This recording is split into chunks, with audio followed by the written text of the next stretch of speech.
Oh, here we go. Oh, buddy, that's a big fish.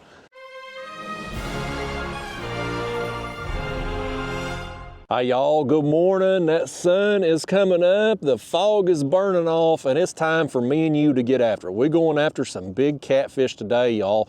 I fished this stretch of river yesterday afternoon and got multiple big fish. Man, it was my best trip of the year easily.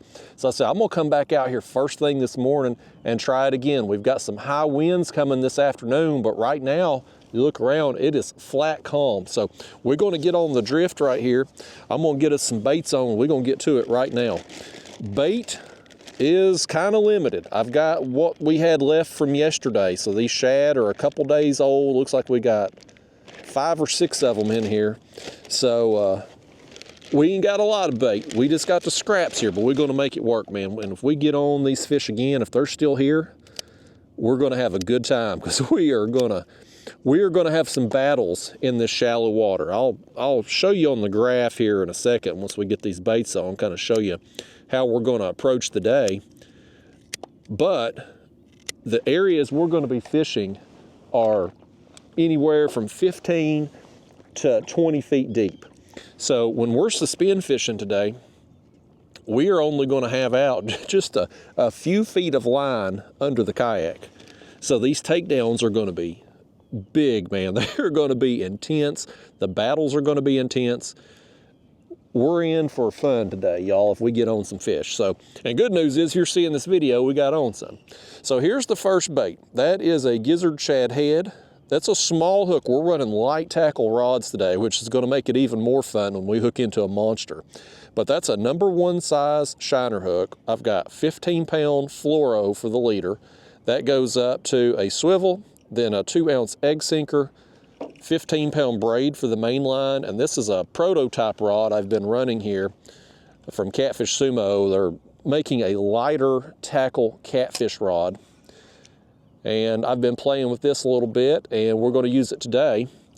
The other rod over here is an ugly stick. All the other stuff is the same, and Daiwa BG 4000 reels on there. I forgot to mention that. But the other, as far as the terminal tackle setup, all of this is the same. Now, this body section of the shad here, I'm going to go through the belly on that. With these small hooks, that shad's big enough. If I try running through the back there, it's going to take up a little too much space. So we're going to run it through the belly on that. But I'm dropping these straight down. And it don't take long to get down there because right now we're 17 feet deep. And just like that, it's on bottom. So we're just going to raise these up so that they're a couple feet off the bottom at all times. We'll adjust them as the depth changes down through here. We'll raise them up or lower them down just to keep them right off the bottom.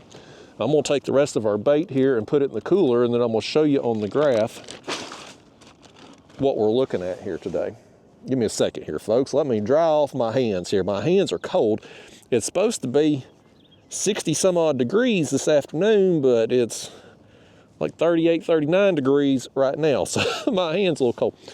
But anyway, here we are on the graph. So it's 56 degree surface temps, 17 feet deep, and the current's got us moving right now about 0.8. So it's moving a little quicker than yesterday, but we're taking this ledge. The river right here, it makes a bend, like a horseshoe shaped bend from up here, up there around that tree line. If you can see there is kind of the upper part. We're kind of in the middle of the bend, and then it goes on down around this way. So it's a pretty large river bend. We're going to take the outside of it and just try to keep ourselves just off the ledge here, right where it starts to come up at a steep incline toward the shoreline. We're just going to work that all the way down and cover some distance out here today until either one of a couple things happens. Either one, we run out of bait, 2, the wind kicks up, or 3, about lunchtime hits. Because I'm going to get out of here about lunch regardless, because the wind is supposed to be really bad this afternoon, 20, 30 mile an hour gusts. It's just typical early spring conditions in the south, man. It's flat calm in the mornings and a hurricane by lunch. So right there's a little something. on the graph too. But I think what I'm gonna do is just leave the camera rolling. We're just gonna show you everything since I'm only gonna fish a limited amount of time today anyway. Let's just keep the camera rolling, have a real fishing trip out here, show you everything from right now when we're dropping baits down till I get the heck out of here today. We'll talk, tell you some stories. I got a lot to talk to you all about. I'm going to put a company on blast here in a little while. They've pissed me off beyond repair, and I've had it with them at this point. So I'm going to tell you all about that. We'll talk a little more about this light tackle stuff. I've got a tournament coming up here soon that I'm wanting to go to, weather permitting. I don't want to go out there and fish in a pouring rain thunderstorm or something, but if the weather looks good, I'm gonna go fish in a tournament soon, so I'll tell you about that. So we got a lot of stuff to go over today, but hopefully we're gonna go over it while we're reeling in fish. And yesterday I come out here, it was in the afternoon, and drifted the same stretch down through here. And I'll tell you, it wasn't a lights out bite. Like, it wasn't just constant rods going down. We didn't have like small dinks and stuff tapping our baits. It wasn't like that. But I ended up catching, I didn't count them up, but probably somewhere 8 to 10 fish probably. And every single one of them was really good quality. I mean, I'm talking fun size and up. I mean, these were really good fish, and I had a blast from not only, I mean, anytime you catch big fish, it's fun, but doing it in this shallow of water on the light tackle, I mean, everything was just, it was just more fun. And I don't normally drift and suspend fish in these shallow of depths. I normally like at least 20 feet because I think when you have clearer water and bright sunny skies, the kayak's going to put off a shadow, and I think that can impact your bite sometimes, but it sure didn't seem to bother it yesterday, because them fish, man, when we come across them, they were very aggressive and slamming these rods and huge takedowns, drag pulling. It was awesome. So I wanted to come try it again today and see if they're still here and see if they're still ready to eat. I talked about it in that trip yesterday, which should have been the last video for regular viewers, but we had a huge change in the weather. Last weekend, we had temperatures unseasonably warm. I mean, it was in the 70s. It felt like spring. Well, you fast forward 24 hours later, going from Sunday to Monday, it was highs in the 30s and snowing at my house. Now, we didn't get any accumulations. It didn't stick, but I mean, it was snowing hard at times. I mean, just cold. I mean, miserable cold. Wind chill was down in the 20s, which I know some of y'all, depending on where you're at in the country right now, that would be a warm summer day for what it would feel like for you. But I mean, it was a big change going from 70s to 30s in a 24-hour time period. And so I figured that would probably just completely shut the fish down, just get them hunkered down, buried in the mud, not wanting to eat for probably a couple days, because that was on Monday when the bottom fell out of the temperature. Tuesday was still cold as well. And then so yesterday was, I filmed Thursday. We were 4 days removed at that point from the cold front. I thought, man, if I could find some fish, they're probably going to be out of the mud and be willing to eat, probably going to be hungry. And sure enough, man, it was, the fish we got, they were aggressive. And so I'm hoping it's still going to be like that today. Now, we are fishing different hours, of course. I hit the afternoon yesterday. I got out about, I think I hit the water, it was about 11 o'clock. And so, I mean, midday to afternoon there's when I fished, whereas today we're getting out here first thing in the morning. So will that affect things? I don't know. Is there, I love a morning bite, but is there one going on right now? We're going to find out. It's kind of one of them things. In this time of year, I usually start fishing more morning sessions But lately I haven't been consistent with it lately because we've had some mornings where it's just frigid cold, but then warm in the afternoon. So if the wind's not going to blow like a hurricane, I'd rather fish in the afternoon. But we out here this morning, so we're just going to go for a drift. I'm going to occasionally pump my feet on the pedals there just to kind of slow us down, slow the kayak down from the current speed. That way our scent gets pushed out behind us there. I want it reaching the fish before we do with the bait. And there's some stuff on the screen, man. I'm seeing probably some bait there. There's something right off the bottom. And just like that. Just like that, buddy. There it goes. There it goes. We hooked up with fish number one. Oh, he's running. That's a good one. That's a good one, folks. We're a few minutes in. We saw him there right on the screen. Tighten down just a little bit. He's got us on the move, buddy. We moving now. Oh, that didn't take long at all, y'all. I hope that's a sign of things to come. It's a blue. He's rolling. He's down there just rolling every which way.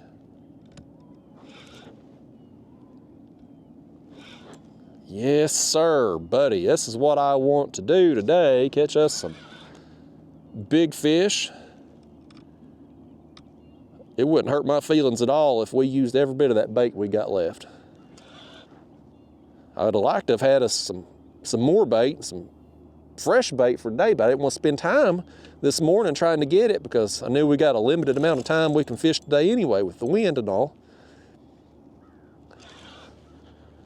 See if we can get a look at this thing. Oh, he's going back down. He don't want us looking at him. Y'all may have to get your sunglasses on. You're looking right into the sun right now.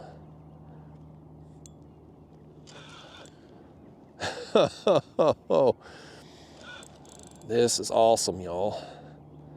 First fish of the day is going to be a dang good one. Just a few minutes in.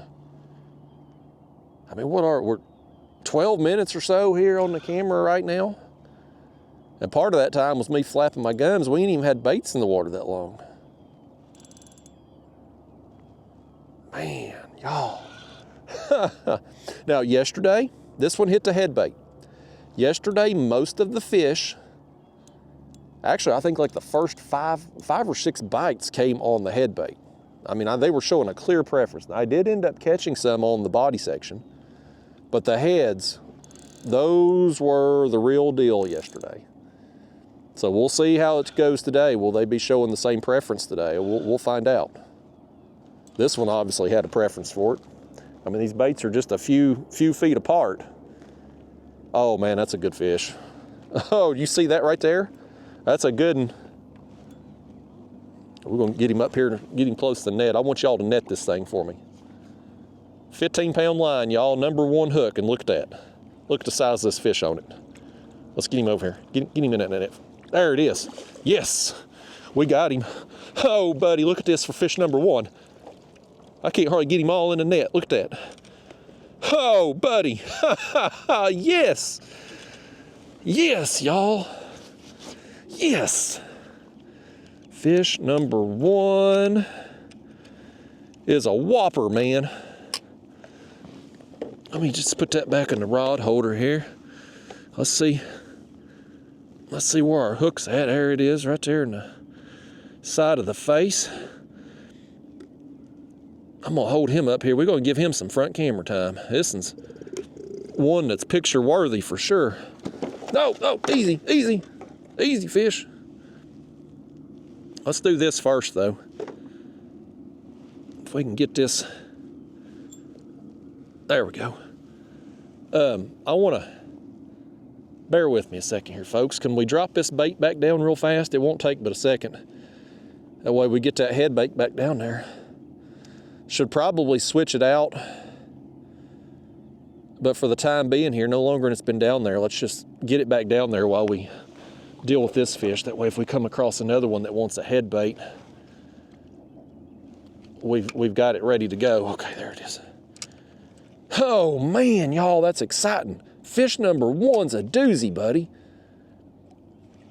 Okay, Got that set back up now. Let's get our camera mount. Y'all get my camera mount set up here. My little DIY camera mount. It works though, don't it? It serves the purpose. Okay. Let me just... Photography 101 here, folks. If you want a picture, you gotta be facing into the light. If the light's behind you, you got a shadow on your face, the fish, etc. And if I'm looking into the sun, I'm gonna have to put my shades on because I'm gonna be blinded myself trying to look into it. Okay, come here, fish. I can't get him out the dang net. Okay. Get that net out of the way, y'all, would you? Okay, hold him up here. Look at that. Fish number one. Man, that's the way to start the day, y'all.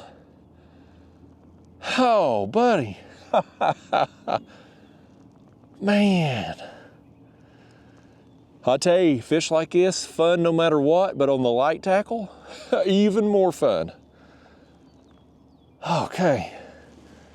We'll see you, buddy. Hey, gone. Yes, y'all, we're fist pumping right off the bat, man. That's awesome. Yes. Okay. Let's, we already got that bait back down there. Let's give it a few minutes on that head. Like I said, if this was a day where we had an unlimited bait or more bait, I'd go ahead and switch it out because it ain't been down there long, but some of the insides of it was knocked out of that bait. I'd like to go ahead and spruce things up, but since we ain't got but 5 or 6 shad, we got to make use. We got to be a little bit conservative today.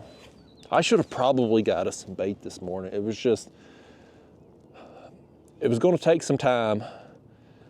And anytime we spend getting bait, it's time we ain't out here fishing. And if the wind kicks up earlier than they say it's going to, well, then we may not have even needed the extra bait that I would have gotten. So it's kind of damned if you do, damned if you don't. So we're just rolling with what we got. But that fish right there, man, he didn't care about it being a couple days old, did he? He said he'll have another. Let's get us back over here a little bit closer to this ledge. We're going to have to just reposition after fish and whatnot because of the sleigh ride they take us on. I'm in my Hobie Lynx kayak today, which is my favorite kayak that I've ever owned. I love this thing. It's not the right kayak for most people. Most people wouldn't like this, but I do.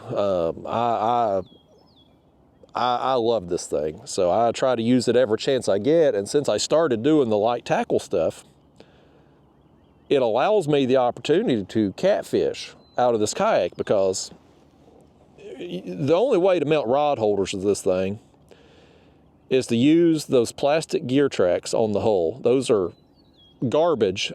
You don't want to use really heavy tackle with your drags locked down in that style of rod holder. You will either lose your rod holder, rod everything overboard on a big takedown, or you might even crack your hull in this thing when it flexes down there on the gear track. But with the lighter action rods and lighter drag and stuff, we can have big fish, slam a bait, take it over, and not put a ton of stress on that rod holder base. So it allows me to do what I want to do in this kayak with slight modification to my fishing style. So, yeah. But anyway, we out here in this thing. I do have a new motor system for it. Those of you that have been following along with the drama, which we're going to get into, I'm going to, unfortunately, just bury a company today. I don't want to be the person that does that on this channel. But at this point, they've left me no choice because I can't get in touch with these people. They don't have enough courtesy and respect to call somebody back or respond to an email. So I'm going to use the power of the interweb to maybe rattle some cages and get their attention. Because by God, I'm going to get some attention from it. They're going to address this issue, whether I got to go through the proper channels with phone calls and emails, which I have done unsuccessfully, or if I have to light a fire on the internet and smoke them out. By gosh. So I'll tell you what, let's just get right into that.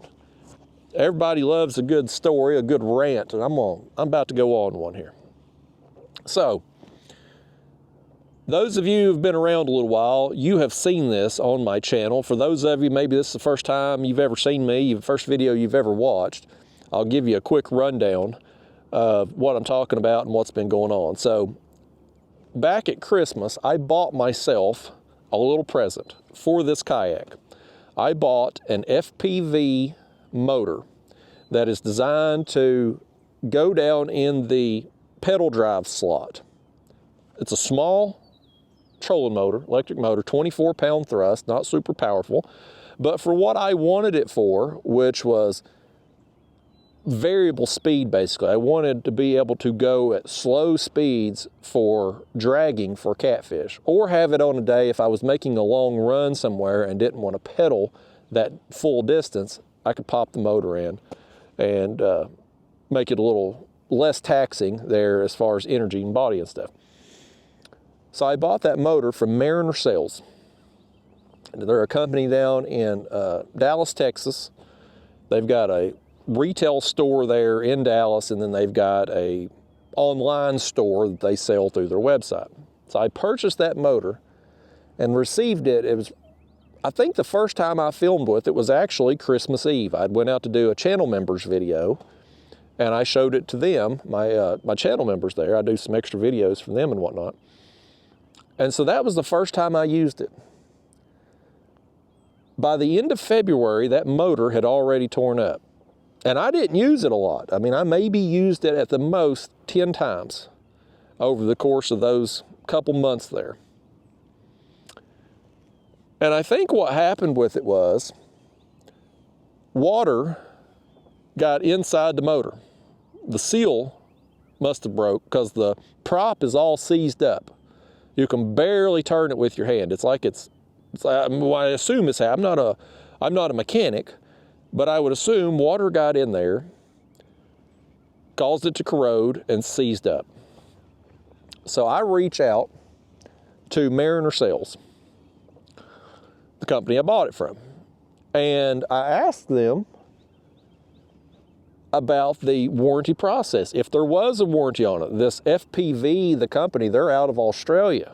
And I thought, well, if I have to ship this motor all the way to Australia, it's not going to be worthwhile to do so. But much to my surprise, I find out that, yes, this motor does have a warranty, and Mariner Sales is actually a warranty repair center for FPV. They are servicing and doing the warranty stuff for these motors. I'm like, well, great, this is amazing. What a great thing they got going there, right? So I'm talking to the dude on the phone. He wants me to send pictures. He wants me to write out a statement of what's happening. I do all of that. I do a little video showing how you can't hardly turn the prop and stuff. Email it to him just like he asked. Well, I talked to him the following day. He calls me back. And that's when we'll find out we got a problem. Because I have modified that motor. Not really, but kinda. You see, here's what happened. Those of you that saw me use that motor on this kayak, the first couple trips that you saw, the battery cord, you put the motor in here. I couldn't hardly reach the battery cord. It was like stretched, about to pull out the motor here just to get it to the battery box behind my camera mount here. That's not that far a distance, folks. But the battery cord was so short on this motor, I couldn't function with it. So I go to the hardware store, I bought some wire, and I extended the battery cables so I could set that battery box up there behind my camera mount. Well, no issues. Got power to it. Motor's operating fine. Now I got longer cables. Everything's great. Well, according to the fellow at Mariner Sales, that is a motor modification. Now, it has nothing to do with the seal in the motor being defective and water getting in there. But nevertheless, that's a problem. So he told me last time I spoke to him on the phone, which was March 4th at this point. March 4th is when I last spoke with this guy. He said he was going to talk to the owner and he was going to call me back the following day, which would have been the 5th. Well, the 5th comes and goes, nothing. The 6th comes and goes, nothing. Well, finally, after a week of not hearing back, I send another email to the guy. I mean, we've already communicated through email because I've sent the pictures and video and all that there to begin with. So I send an email just to follow up. I was very polite in the email. 2 days go by, nothing, no response. So I said, you know what? Hell, I'm gonna call back down there. So I call. Of course, the guy ain't there. So I gotta leave a message. I do. Here we are again. No response. Can't get a call. Can't get an email. Completely ghosted. Crickets. Nothing. Nada. And at this point, folks, we are, what, 3 weeks into this process now? 3 weeks since I reached out to inquire about the warranty situation. And I don't even have clarification as to whether or not, I'm assuming they're going to deny the claim. I assume that's why I have been ghosted, why I can't get a courtesy phone call or an email. But the fact that we're 3 weeks in and I still don't know for 100% certainty whether or not they are going to honor this warranty or not, it pisses me off. Now look, it pisses me off anyway that they would deny the warranty over something completely unrelated. Look, I get it. If I was down there taking the motor apart and I broke the seal and water got in there or something like that, sure, that's on me. I would have modified it and possibly caused the damage myself. But in this situation, me extending the battery cables has nothing to do with the seal going bad. And the seal, when you use something, I mean, less than 10 times over a 2-month period, that seal that's a manufacturing defect. That's not on me. That is a manufacturing defect. But by the rules, if you really can't extend the battery cables without avoiding the warranty, then that's on me, okay? I get that. But what really pisses me off about Mariner Sales is the fact that they don't have the courtesy to take 30 seconds to respond to an email to just confirm that they're not going to be able to honor the warranty, or pick up the phone and call. No courtesy, no respect. I find it disrespectful.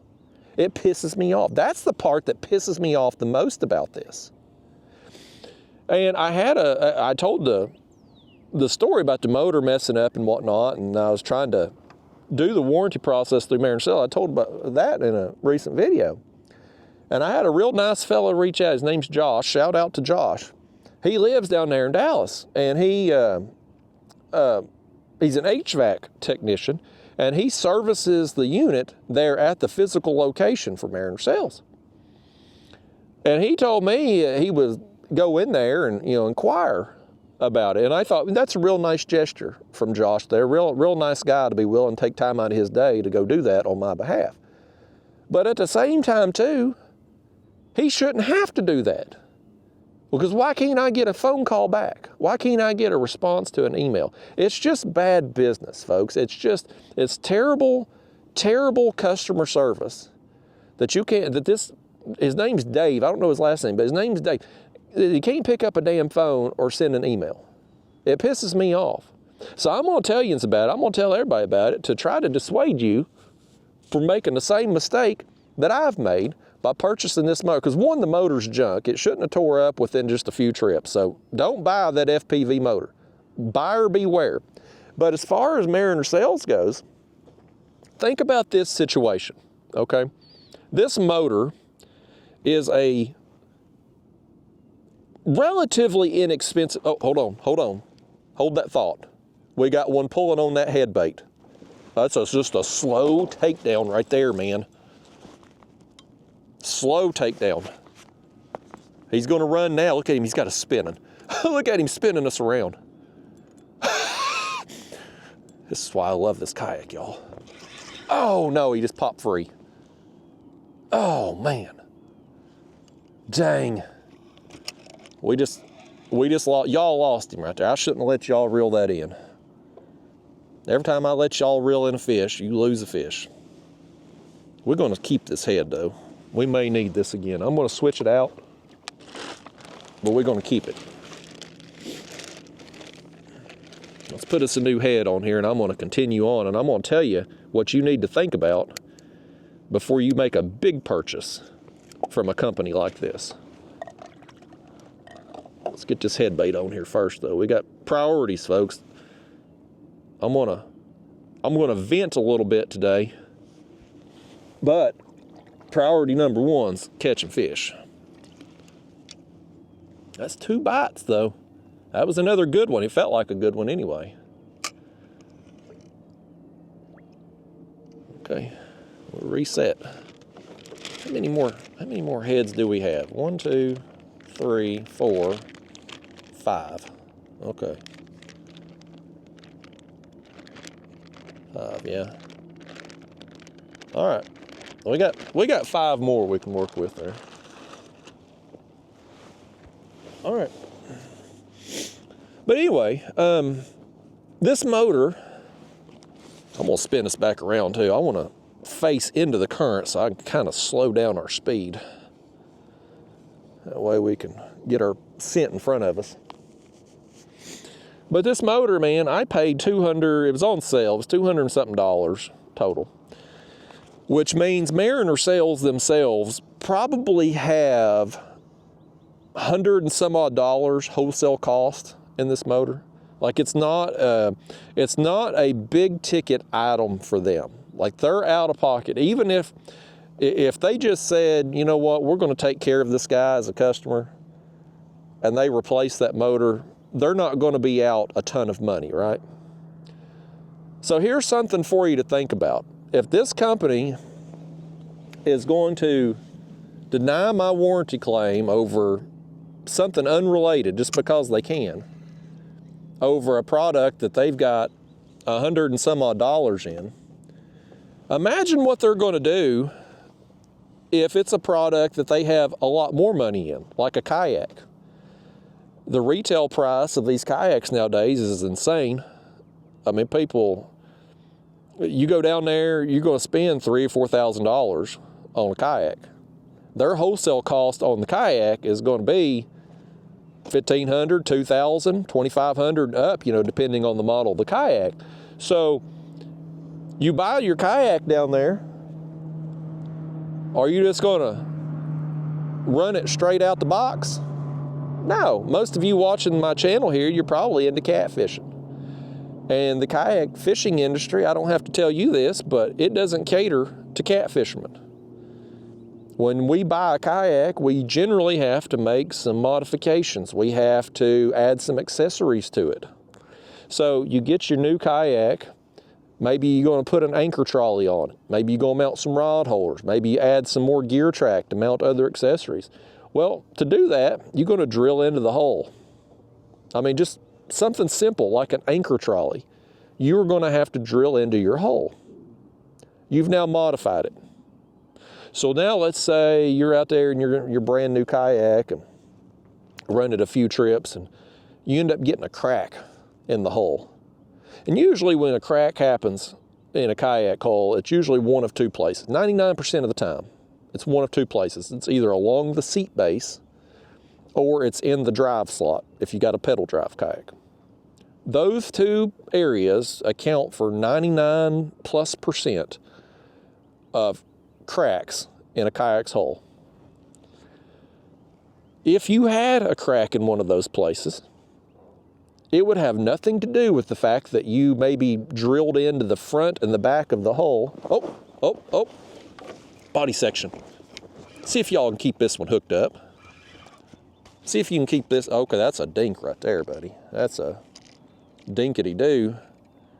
That's the smallest fish. I didn't catch one that small yesterday. Oh, that's a channel cat too, I think. That's a danged old channel cat. I did not catch a dink at all yesterday. It was nothing but big fish. Come up here, channel cat. I gotta be careful bringing them in like that. This lighter line, but I can't stand these old channel cats. They're bait stealers. Old bait stealer right there. Old channel kitty. You ain't getting front camera time out of me, channel cat. No chance in Hades. Let's get that other body section here. Let's go ahead and... Normally I toss these tails out, but we're going to drop it back in the bag just in case we end up desperate. I could use it again at some point. Get your hook here. Let's run this one through like we done the other. Just go out the belly right there to get more of the hook point exposed. Wash all that shad doo-doo off my hand. All right, back down it goes. But yeah, man, you add a basic accessory like an anchor trolley to your kayak. You drill into the hull. Well, now you've modified it. So if you get a crack along your seat base, totally not related, but regardless, you've now modified the hull of your kayak, and therefore your warranty can be voided. Now, would Mariner Sales void the warranty in that situation? You would think, well, Justin, that seems extreme that they would void the warranty. But think about it. If they're going to give me this kind of grief and completely ghost me over a motor that they've got $100 and something in, you think they're going to fight for you on a product, a kayak that they maybe have a couple $1,000s or more in wholesale cost? Hell no, they're not. And that's if you can even get a hold of them. That's if you can get them to call you back. Because I can't even get that from them. I can't even get the courtesy call to even tell me that they're not going to honor the warranty. So, buyer beware, y'all. I don't like coming on here and bashing a business. I really don't. I'll occasionally tell a story if we have a bad customer experience. I told one 2 or 3 months ago there when my wife got her new washing machine, the issues we had with Lowe's. But the thing about Lowe's is,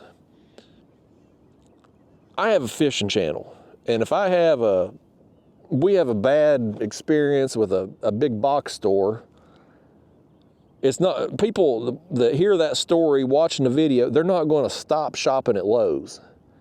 But in the kayak space, the kayak fishing space, with the amount of people I reach and the amount of people in this world, in this kayak fishing world anyway, that sees my videos, I have some credibility in this space through these videos and whatnot, and having done it so long and tried so many things and used so many pieces of gear and whatnot. If so much as one person is dissuaded from making a purchase at Mariner Sales, then they have lost more money than what it would have taken to just repair the motor or whatever. And it ain't even, like, I would have been pissed if they deny the claim over them battery cables being extended, sure. But I would done be over it by now. The thing that's really pissed me off is just the fact that they won't respond, that I can't get a phone call or an email. So anyway, y'all, I don't like being the type of person that's going to bash a business, because I do have some influence in this. I mean, they call us influencers for a reason. And in the kayak fishing space, I do have some influence. I can influence sales both positively and negatively, depending on the situation. So I have to be careful with what I say sometimes, because even if there's a product that maybe I don't like, it may not be a problem with the product per se, it may just be me, but if I don't choose my words correctly, then people will think maybe that product is crap and then not go buy it, and it could hurt their business and unintentionally. So I have to be careful. But in this situation, I'm like, man, screw Mariner Sales. If they ain't got the courtesy to call somebody back, if they're just going to ghost you over a warranty thing and be all nitpicky with it anyway, I'm like, I can't recommend this place. People need to know about it. I mean, there's tons of kayak dealers all across the country. A lot of them are very reputable, very good businesses, good people to deal with. I'm not going to recommend people go to Mariner Sales. I personally will never shop there. Not that I would shop there in person anyway, because they're 15 hours away. I wish they weren't 15 hours away. That way I could walk in there. I guarantee you I'd get somebody's attention if I go in there and show my ass. But, I'm not going to make any more purchases from their online website and their store. I'm not going to do that. I don't care if this video does get somebody's attention there and I can finally do get a call back. The damage is done with me. Like, I ain't spending another dime at this place. Never. There's just too many other places to spend your money at than to spend it at a place like this because I mean, you're going to have problems, man, with products. All products, even companies that are putting out good quality gear, when you're mass producing things, like there's going to be an occasional quality control issue. Like, you're going to have a defect from time to time that's no fault of your own. And if a company is not going to stand behind their product, or even you give you a return email to try to assist you with it, well, hell with them. Go somewhere else. So that's my advice to everybody. Go somewhere else, because I sure as hell am. So anyway, y'all, that's a long-winded rant that I didn't want to have to make, but that's where we at with it. So that motor, it's trash. It's garbage. Don't buy the FPV motor. Because here's the thing about that too. I found that motor. FPV doesn't make them. FPV buys those motors in bulk and then modifies them. Those motors you can get on Temu and Alibaba, those like Chinese discount websites, and find that exact same motor. And if you buy 10 of them, you get them $50. $50 each. FPV's buying them things. They're putting a variable speed controller, they're changing out the switches, making them waterproof, and they're jacking up the price. And when I first called down there about the warranty claim, I asked that guy, that Dave guy, I asked him, I said, have you had any issues with these motors like I'm experiencing? Is this a unique thing to me, or is this a common problem? Oh no, this is the first I've heard of something like this happening. We had no issues out of these motors. Bull butter. Either he's lying to me, or he just ain't, maybe they ain't sold none of them damn motors. I don't know, but when you get on these websites where people have actually left reviews for this particular style of motor, everybody's got the same problems as me. After a few trips, water gets inside there, corrodes everything, and it seizes up. Everybody's got the same problem as me. So it was a cheap motor. I should have known better than to get it, but it served my needs. It fit down in that pedal drive slot. It gave me variable speed. I thought, man, if I could get a year's worth of use out of that thing, I would just treat it like a disposable motor, just buy a new one every year. But to only get, not even, I mean, I had it 2 months before it tore up, but it was winter. I barely used it during that time. Like, it just shouldn't have tore up that soon. So FPV, I'm done with. I'll never buy another FPV product ever again. Mariner Sales, I'm done with. I'll never shop there again. So there's your rant that nobody wants to hear. I went on way too long about it. I've probably lost half the audience. Nobody wants to hear a complainer. I don't blame you. But I don't feel like I'm wrong in being pissed off about the fact that they won't return a phone call or email. It's just bad business. Now, I do feel bad from one aspect of the situation. So when I called the last time trying to get a hold of that guy, a woman picked up the phone down there. And I got snappy with her, and I shouldn't have. She didn't do anything to piss me off. I shouldn't have been snappy with her. If that lady sees or hears about this, ma'am, I apologize. I don't remember your name, but I apologize. She just got stuck between a pissed off, angry customer and an incompetent employee that she works with. She just got stuck in the middle, and that ain't fair to her. But that Dave guy, man, hell, he's unreachable. You call down there, if he's there, they transfer you to his line, he don't pick up, you got to leave a message. Send emails, ignored. Buyer beware, folks. Buyer beware. All right, y'all, I got a quick interruption to this video to give you an update on the Mariner sales drama. Old Dave finally got around to calling me back today, and just as we expected, warranty claim denied.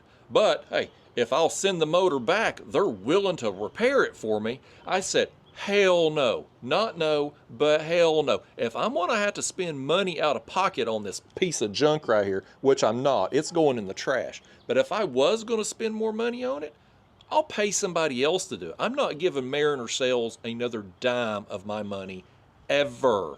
And second off, if it's took them 3 weeks to call me back to even let me know the warranty claim is denied, how long would it take them to actually fix it if I did send it back? Months? I wouldn't trust them to do it. So bottom line is, this motor is trash. FPV motors, I'll never buy another FPV product again, and I will never spend another dime at Mariner Sales ever again. Worst kayak dealer I have ever dealt with. I've spent a lot of money through the years, folks. I have been doing this crap almost 20 years. I've bought stuff from dealers all over the country. Worst experience ever. So anyway, just wanted to break into this video, give you an update since we got a resolution. We finally got an answer on it all. But now, back to the fishing action. And spoiler alert, there's some big fish coming. For those of you that stuck around, there's a big fish coming here soon. But on that topic, but away from Mariner Sales, I have found another replacement option, potentially, for motorizing this kayak. And for those of you who've been following along with my reasoning for this, again, I just kind of want to have the option of going super slow consistently. When you're trying to pedal this kayak, it gets like the way I would describe it is this kayak has really fast acceleration. The top end speed versus other pedal kayaks, this is the fastest pedal kayak I've ever had. But it's not like way faster on the top end speed. It's slightly faster, but not a huge amount. But what is a big difference in the other pedal kayaks I've owned is how quickly it gets up to top speed. It takes very minimal energy, very few pedal strokes to go from 0 to top speed in this thing. So that makes it difficult if you're trolling or dragging baits for catfish and you want to move, say, 0.3 to 0.5 mile an hour range. It can be difficult to pedal that slow. You glance down at your graph and you're going over a mile an hour and it's too fast. So I wanted a motor that's variable speed, which would allow me to kind of dial in those slower speeds and be able to do it consistently. But the options that will fit down in the drive slot here is very limited. I don't want to give up my rudder to mount something on the back. I can't drill into the hole to mount something on the front. So you're kind of very limited on what you can and can't do. So when I first bought this kayak, and I bought this thing used, I got it back in October of 2024, I bought the Texas Power Paddle motor for it. And I bought the transducer model. So this Hobie Lynx here, up under, right in the middle, right under the seat, it has a transducer scupper area for your fish finder transducer. And it just kind of sets up there, it's recessed, so your transducer is in the water, you're getting accurate readings and whatnot, but it's protected. So when you pull the kayak up on the shore, your transducer doesn't get damaged. Well, Texas Power Paddle makes a little motor that fits in that slot, and you turn it on, it pops out and will propel you, and then when you turn it off, it will pull itself back up into that cavity. Pretty good concept. Well, I bought it. And this was October when I got to kayak there and was using it, and there was leaves all over the water. Well, the motor, you couldn't hardly go 10 feet, and it would suck those leaves into the prop and jam it up. You'd have to clear the prop, start again, it'd get more leaves. It was just, you couldn't move. So I was like, man, this sucks. So I ended up selling it pretty quickly after getting it. Well, for lack of a better option, with not being able to really find anything else suitable, I decided to try it again. But this time, instead of getting the transducer model, I got the one that goes on the rudder, because I thought if I mount it to my rudder, it'll sit lower in the water and maybe it won't like suck up the surface clutter, the leaves and grass and things that are floating on the surface, because it'll be down there deeper in the water. So install, very simple, just 3 small holes in the rudder. When I want to pedal, I still have access to the rudder. When I want a motor, it's just kind of on there. And I don't know if you can see, it back there, how it's attached. Maybe you can, maybe you can't. I'll have to show it on another day when I'm getting into the kayak, when we're starting the video or something, give you a better look at it. But anyway, that motor, the wire for it goes right along. I've got it zip tied here to my rudder steering handle. The variable speed controller for the motor's right here. It actually attaches to the rudder handle, which is pretty convenient. And the battery for it is under the seat. The whole motor, battery, the whole system weighs a few pounds, so it's very lightweight. Now, the downside is first off, we already know that if there's debris in the water, that thing's going to get clogged.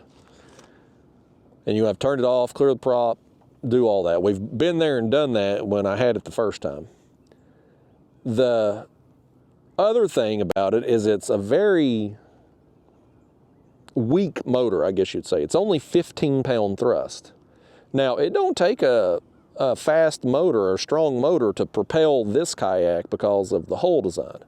Like I said, the acceleration in this kayak is fast. So it don't take a big motor, but at 15-pound thrust, it really, and on flat, calm conditions, no current, you're looking at about 3.5 miles an hour top speed. Well, I can pedal faster than that, but it does serve the purpose. It'll allow me to move really slow and be able to drag baits. And if I'm making a long run somewhere, maybe I'm making 2 or 3 mile run, I don't do that often, but when I do, I can pedal with the motor and get there quicker and hopefully not use as much energy in that situation. So hopefully this will work out. Hopefully it will be better quality. It can't be any worse quality than that FPV motor. But Texas Power Paddle, they don't actually make these motors either. These little motors, Texas Power Paddle makes they take these motors and they make the mounts for them to attach them to a kayak, whether it's the transducer mount or the rudder mount, etc. But the actual motor is made by a company called Blue Robotics, and they mostly do like underwater drones for like underwater research and whatnot, ocean research. So I think those motors are going to be more reliable. Just from that aspect of it, parts are readily available for everything. Anything that can go wrong, like there's parts that are pretty cheap to buy, and there's videos on how to work on them and service them and stuff like that. So I'm semi-optimistic, but we're for sure gonna have problems in the fall when we have all the leaves and stuff and the grass starts dying and floating up. We're 20 feet deep right now, folks. I'm gonna drop these baits down a little bit. So anyway, we'll see how it goes. I'm hell-bent on finding some motor option for this kayak that's going to be lightweight and allow me to do what I want to do. I love this kayak and I want to make it work not only for my style of fishing, but just in whatever conditions I'm in. Like, I want to spend the bulk of my fishing time in this thing because I have fun, man. This is the most fun platform I've ever fished out of to catch fish in. So I'm trying to incorporate all my fishing into this thing. Now, this tournament coming up, my hope is to take this kayak. If the wind is going to be up, I may not. This hull design doesn't do particularly well in choppy water. You'll take water over the bow. That's kind of one of the limitations of it. So we'll see. But I do at some point this year, I want to try fishing a catfish tournament in this thing just to see how I do, just to prove to myself whether I can or can't be competitive in a tournament in this thing. I don't know if I can. I don't know. Because I'm not going to be able to do everything that I do in my bigger kayak with the bow mount motor and with GPS functions and all that. No spot lock in this thing, no course heading, cruise control, can't fish as many rods. Like, I mean, I'm kind of limited in a sense, but I've been able to adapt and work around it with my normal fishing trips. So I'm curious to see, can I adapt and work around it for the tournaments too and still have success? So we're going to find out. But the first tournament's coming up here. It's on the 28th, March 28th, down in Alabama on Pickwick. I have only fished Pickwick one time, and that was for a tournament a couple years ago, which ironically I won. I had a really good day on tournament day. I did some ledge fishing and had enough to get the win down there. So most likely, I'm assuming I fished the tournament, I'm probably going to go back to that same general area. The time of year this tournament that I won was in 2024, but it was in, I think, middle of March. So we're right there in the same time of year. There, in theory, should be some fish kind of in that general area. So I'm going to probably end up there again doing probably something similar. The last time I dragged for the whole tournament, I was dragging baits. But I was in my Hobie Pro Angler with the bow mount, so I could drag two. Now with this thing, I'll be dragging one if I'm able to take it. But hopefully it'll go well. Hopefully the weather will cooperate and I'll be able to go. I think we're going to have a pretty good turnout for it. There's like 10 people supposedly from Ohio going, plus all the other people from other states and whatnot. So I think we'll have a decent turnout. The money in the tournaments this year isn't going to be nearly as good. One of the big sponsors from last year dropped out and our tournament director wasn't able to replace them. So I think the only money from the tournament is going to be from entry fees. I don't think there's going to be any added money to the pot. So these tournaments probably aren't going to be super worthwhile. Like, you're probably, by the time you factor in travel expenses from fuel and food and hotel and all that stuff, like, you're probably going to have to win to hope to break even. Like, it's going to be one of those type situations. If you finish second or third place in cash, you're just offsetting your losses type thing without that extra sponsor money. But they're a fun time. You get to hang out with other like-minded people and stuff that are into kayak catfishing and see friends that are long distances away. Usually these tournaments are the only time that most of us see each other in person. We interact online, social media and whatnot, but we don't actually physically see each other in person very often. So tournaments are a good way to do that. So hopefully it'll work out weather-wise and everything to go, and hopefully we'll have a good time down there, catch some fish, and maybe be competitive. I don't know. Maybe I'll get lucky and win again, or hell, we may go down there and I get completely skunked and and regret the whole day. Who the heck knows? Anything can happen. I've really only, since the tournament trail started 3 years ago, the national tournament trail, I've really only doo-dooed the bed one time.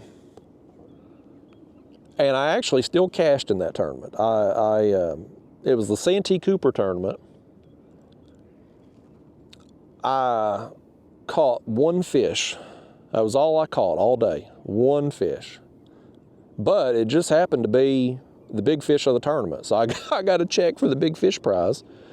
But that was the only tournament that I didn't get a limit in. That I just couldn't make it happen out there that day.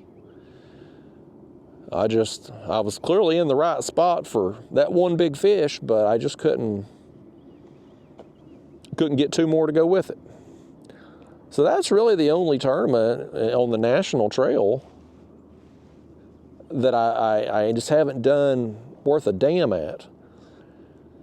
So I feel pretty good about my chances of going to Pickwick and catching fish. I mean, it's part of the Tennessee River, and even though each reservoir is different on the Tennessee River, they've all kind of got some unique characteristics about them. It's still the Tennessee River. I still kind of know, having fished the Tennessee reservoirs of the Tennessee River my entire life, I kind of know, just from experience, the general areas where fish should be and when they should be there, and what should work for them. So I feel pretty good about going down there and being able to catch some fish. It's just, can I catch enough fish and big enough fish to compete with the other fellas? That's one of them things you just never know in any tournament until you actually get out there on tournament day and see if you can make something happen. But nevertheless, it's that time of year. The tournaments are starting up. We got that one there on Pickwick, March 28th. I think the one after that is in May, and it's on Nickajack in Tennessee. And then I believe June is Sandusky Bay up in Ohio on Lake Erie. Hoover in Ohio is on the schedule at some point. I can't remember when. Louisiana's on the schedule at some point. And somewhere in, I think, Missouri is on there too. So that's the national trail. And then there is another trail that has started up in Ohio. It's only going to be state of Ohio, but they're hitting a lot of bodies of water. And they've basically got a tournament about every 2 to 3 weeks, it seems like. I mean, they've got a lot of events on their schedule, and I'm probably going to fish some of those. I can't do the whole trail. I can't go up there and make that kind of commitment to drive to Ohio every other week. But I'll probably fish some of them, and they do have some sponsor money. Like they're putting in $2,000 guaranteed to the pot before any entry fees are added. So those are going to be the bigger payout tournaments.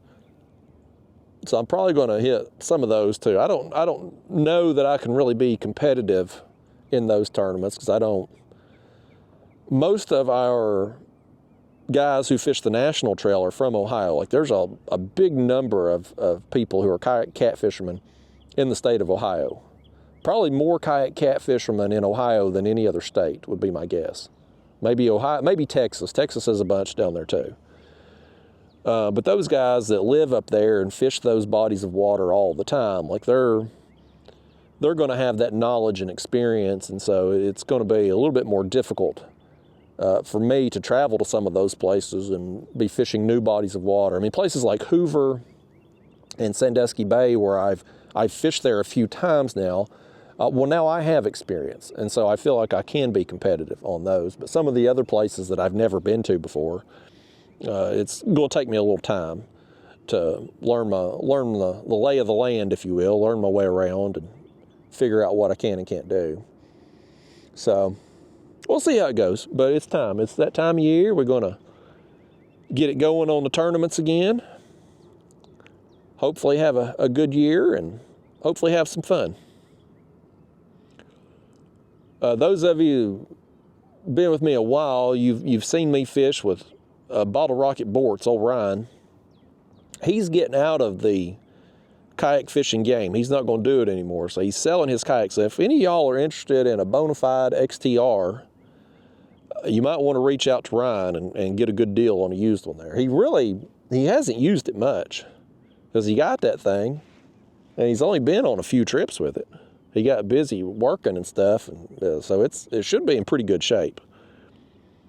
Personally, I didn't, I was talking earlier about how I have to be careful about what I say about stuff as far as like accidentally negatively impacting a company.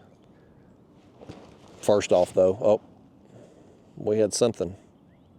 My line went out, like something was maybe swimming with it there.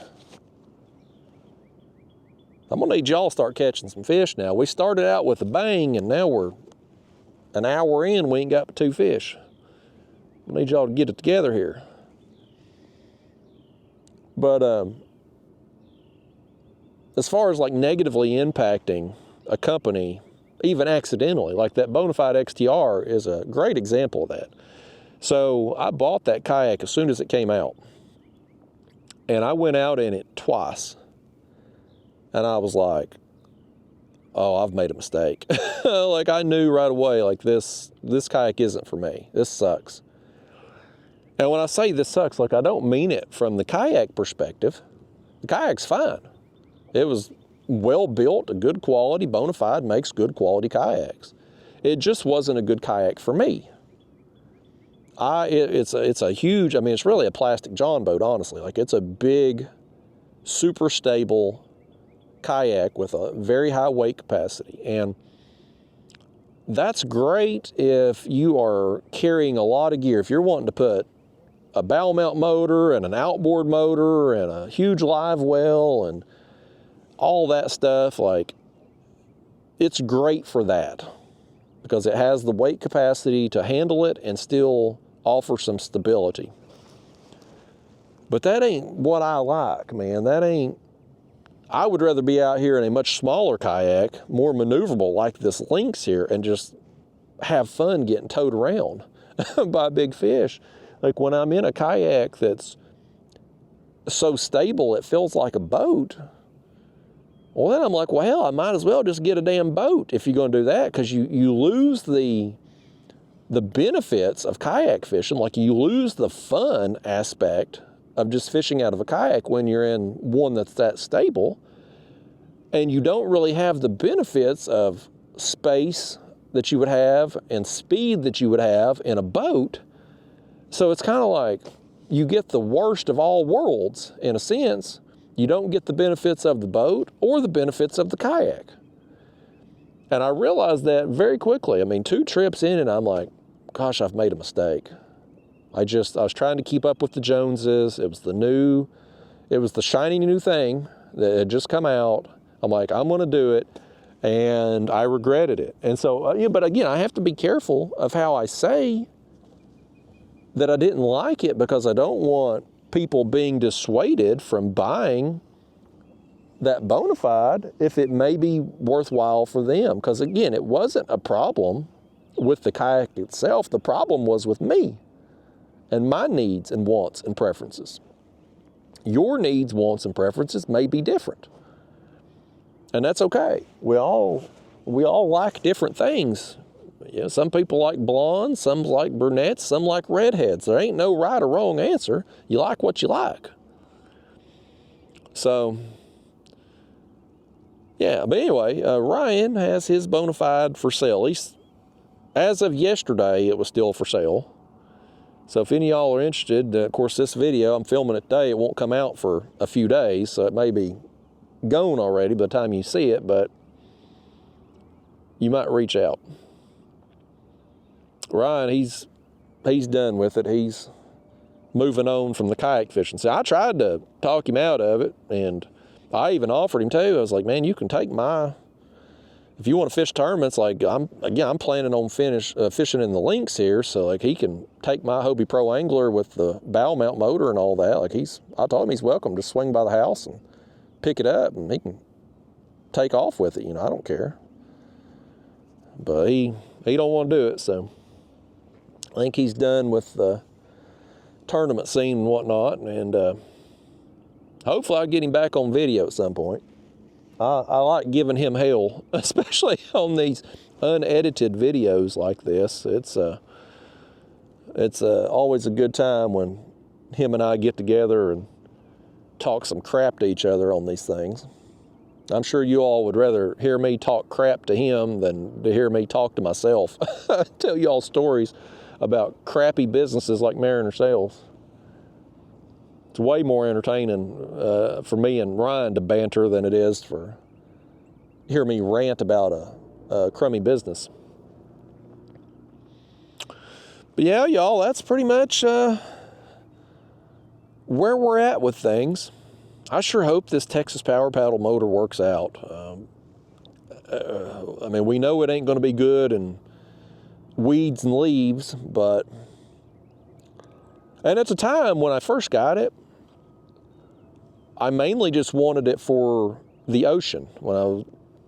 Because when I first got this kayak, I mainly got it for when I would go to the ocean there in the winter, because it's unsinkable. It's just foam wrapped in plastic. There's nowhere for water to get in. Like it's lightweight, so pulling it through the sand ain't a big issue.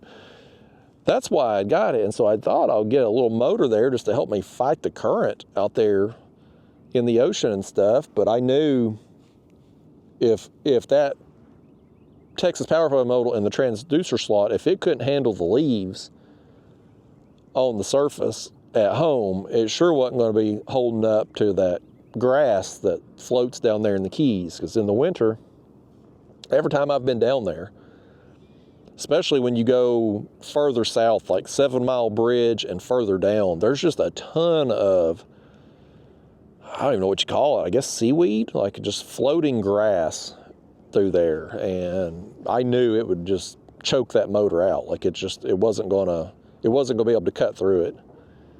So I sold that motor. I took a little bit of a loss on it and sold it.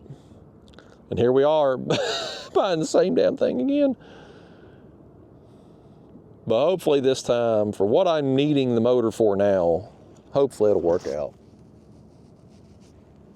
I probably, before I go back to the ocean this year, assuming this Texas Power Paddle motor is still working by then, I'll probably take it off before I go back to the ocean, just so I don't. I mean, it's capable of operating in salt water. I mean, you got to rinse it off like you would anything that you use in salt water. But is it worth the risk? Probably not. So I'll probably take it off before I go back to the ocean, which won't be, at this point, won't be until November. I was hoping to go a second trip this past winter in either January or February, but it just never worked out. I wanted it to be a time when it would be really cold at home and really warm down there. And when we had super cold temperatures at home, they were having frosts all the way down to Miami, down there in Florida. So I'm like, well, I don't want to drive 12 to 14 hours to go be cold somewhere. So I didn't end up getting to go in January or February there. So it won't be again until November when I go. When we've got those timeshare weeks down there, 2 weeks there in November. So we're already locked in and paid for those weeks. So we'll definitely be going back, barring any kind of medical emergency or family emergency, anything like that. But that's several months away. As far as other trips coming up, I don't really have anything planned outside of the tournament schedule. The tournament schedule is pretty much, it pretty much kind of, the frequency of the tournaments is going to ensure that I have some trips this year. Like I said, we'll try to do Alabama here next week, and hopefully that'll work out. I'll probably hit at least one of the Ohio tournaments on the National Trail, either Sandusky or Hoover or maybe both. I'll probably go back to Ohio for at least one or two of those, the other tournament trail up there, Kayak tournament trail. I'll probably fish the Nickajack tournament since it's a reasonable drive from home. The Missouri one, I don't have any real interest in. The Louisiana one, I think I was going to have a conflict of schedule. I think they're having the Louisiana tournament. If memory serves me, I think the Louisiana tournament was going to be happening while I was going to be in Florida in November there. So I don't think I can do that. The other tournament was in Texas. That was the other one on the schedule, Texas. We'll see. I don't have a great deal of interest driving that far for the Texas tournament, but we'll see. I wouldn't mind going down to Texas and doing some fishing, but I'd like to do it on the bodies of water that I want to fish down there, not necessarily the one on the tournament. I can't remember which one. They fished Tawakoni last year. I can't remember if they're going back there or another one this year, but either way, like if I'm going to go down to Texas, I'm probably going to make a week or two trip out of it and try to hit a few different bodies of water down there. I'd like to try to catch some alligator gar at some point. So if I go down there, it probably ain't going to be focused too much on the tournament. You gotta bear with me a second here, folks. I gotta get a swig of water here. I'm parched. I got the cotton mouth. We're right here in the middle of allergy season. And I've been on the allergy meds, but when you got all these trees around here starting to bloom, especially them old Bradford pear trees, we got a bunch of them in my area. Those things, boy, they tear me up. So even though I'm on the allergy meds, I still got some nasal drainage, got my throat all dry and itchy, watery eyes and stuff. It's just that time of year. Oh. We got thumped over here. Got him. Got him. On the chunk. We were due, by gosh. It's been a minute. He's going to run now. This is kind of how it was yesterday too, man. It wasn't a lights out bite. It wasn't constant action. But when we would catch one yesterday, it was a good one. Our first one today, man, our first one today was a real nice fish, and this one here don't feel too bad either.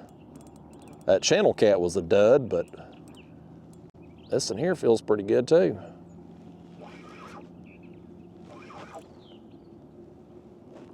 He's down there just a-rolling. I can tell he's a decent fish because he's rolling with such... The small ones, they can't roll very far. This one here, I mean, when he rolls, he's all over. We just hang on and enjoy the ride. You can see how much he's spinning us in the kayak. Every time he swims a direction, he takes the kayak with him. That really makes it fun. That maneuverability that this kayak, this particular model offers. I hope they keep making this thing. I'm concerned that they're going to stop producing it. I hope he's had all them problems and changed ownership, and I worry this kayak's going to get cut from the lineup. Yeah, that's a fun sizer right there, man. He's not as big as the first one we caught, but he's a good fish. Come here, let's get you in the net now. Come over here and act like somebody. Come over here. He said he'll act however he wants. He's all excited. I told him before I left yesterday, I said, I'm gonna try to come back and fish here again this morning. He didn't believe me. This fish said the only thing he believes in is Joe Hendry. I'm gonna have y'all having that song in your head now. Say his name and he appears. I believe in Joe Hendry. Dun, dun. This fish believes in Joe Hendry. We all believe in Joe Hendry, don't we, fish? How could you not believe in Joe Hendry? He's great. There we go. Okay, let's put y'all up here in the front camera mount again. Put y'all up there in the front seat. I'm gonna hold this fish up. There we go. Yeah, fun sizer, buddy. Look at the belly on that thing.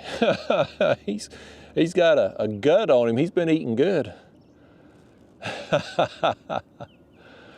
Nice. Took a little while. We had a break there between fish. That's same thing yesterday, man. It was just you get a bite, go away, you get another one, have a little break, another bite, but every fish though, I mean, good quality. And that's another pretty good one right there. I'm gonna get you all back here in the chest. Let's put tell you what, feels like it's been a while. Let's just cut another shad. We will reel up our head bait, switch it out, but keep the head that we take off in case we do end up needing it. But it would be nice to just spruce everything up here, especially since we got to replace this bait anyway on the one that the other fish knocked off. But yeah, this kayak, man, I'm very concerned that Hobie may stop making it. I don't have any inside knowledge to that. Like, I don't have any kind of connections there from the people in the know. Like, anything I say is just opinion and speculation. I don't know. I've never had any contacts inside of Hobie even before they sold. But last fall, I guess it was, the company that owns Bass Pro, White River, I think they're called, or something like that. They own Bass Pro and Cabela's. There's that bait right there. They bought Hobie, and they are in the process of moving the operation, the manufacturing, from Mexico back to America. It's going to be somewhere out there in Missouri. And I would assume what's going to happen is that Bass Pro will probably keep the popular models, the good selling models, and keep producing them. They'll probably try to do it as cheap as possible, of course. And they'll probably eliminate the other models that don't sell as good. I could very easily see them consolidating some models. The Hobie Pro Angler, very popular. They'll make it. The Hobie Outback, also one of the best-selling kayaks on the market. They'll do it. I could see them maybe keeping one of the either Passport or Compass models. Maybe one out of the two. The Hobie Revolution, it's been long overdue for an update. But they've got like 3 models of it. There's an 11-foot, a 13-foot, a 16-foot. I would imagine that they would either probably eliminate the whole Revolution series, or maybe consolidate it down, like keep the 13-foot but eliminate the 11-foot and 16-foot, which don't sell as many. I could see them doing something like that. With the Lynx here, I don't think this is a very popular model. I don't think it's a very good seller. So I could see them eliminating that as well. Like, you know, that's just how it goes when there's a takeover of these companies. They're shelling out all that money to buy the brand and whatnot. They're going to try to maximize their profits. So cut out the stuff that's not selling, try to take the things that are selling well and do it as cheaply as possible. I think, like the popular models, the Pro Angler, the Hobie Outback, I think those will be fine. But I think with Bass Pro now owning Hobie, I think the days of getting innovative new products from Hobie are probably over. I think they'll just keep making what they currently have, probably in some different colors every year. They'll probably update the color scheme, but that'll probably be it. Now, I'll make one caveat to that statement. It's possible that prior to the sale, there might have been another kayak or product in the works. Like maybe the research and development had already been done on a new model or something. And so with the new owners, Bass Pro, there taking over, it may be a situation where all of the other legwork was done on the other model, and it may not cost them very much to come out with it. So it's possible maybe in the next year or so, there is a new model that hits the stores. But I think going forward in future years, I don't think we're going to see much innovation out of Hobie. I think it'll just be a situation where they just try to milk the name, milk the brand, make as much as they can off of it, and that'll be that. And that's a shame, because Hobie, for the longest time, Hobie kind of set the standard in kayak fishing, man. They were heads and tails above everybody as far as the pedal drive system, the Hobie Pro Angler, man, when that thing come out, like that thing was like first of its kind. Hobie was setting the bar for the longest time, but then when they sold to that private equity group who then moved the operation to Mexico, it just went off the rails. And now nobody can get parts. So Bass Pro has got to get the parts business up and going before they can even start making the kayaks. So I don't even think they're going to be coming out with new kayaks in 2026. Last I had heard in the rumor mill, of course, I have no connections inside that world, so it's just all speculation. But from what I've read online, their goal was to get the parts back in production in 2026 and then start making kayaks again in 2027. I hope they do get the parts rolling, because there's parts for this I would like to buy. I would like to buy another rudder for this thing, because one of the most common problems people have in the Hobie Lynx is they snap this cable that runs from your rudder up here to the steering handle. It'll either snap inside of here or back there, especially if you've fished it in salt water. And it's just one of them things. It's like a wear and tear type thing. It's not if you're gonna have a problem with it, it's when. So I would like to be proactive about it. I'd like to go ahead and just buy another. It's only the whole rudder and steering assembly. It was, well, back when you could get them, it was only like $100, $129, something like that. So for me, it would be worth it to be proactive. Go ahead and buy another one, keep it in the truck. That way, if I'm out on the water one day and I snap this cable, I can run back to the truck and get it and be ready to go. But you can't get parts. So what I've read some people do is they will take bicycle, I guess it's a bicycle cable, steering cable, some kind of cable for bicycles. They're able to substitute in here and make it work.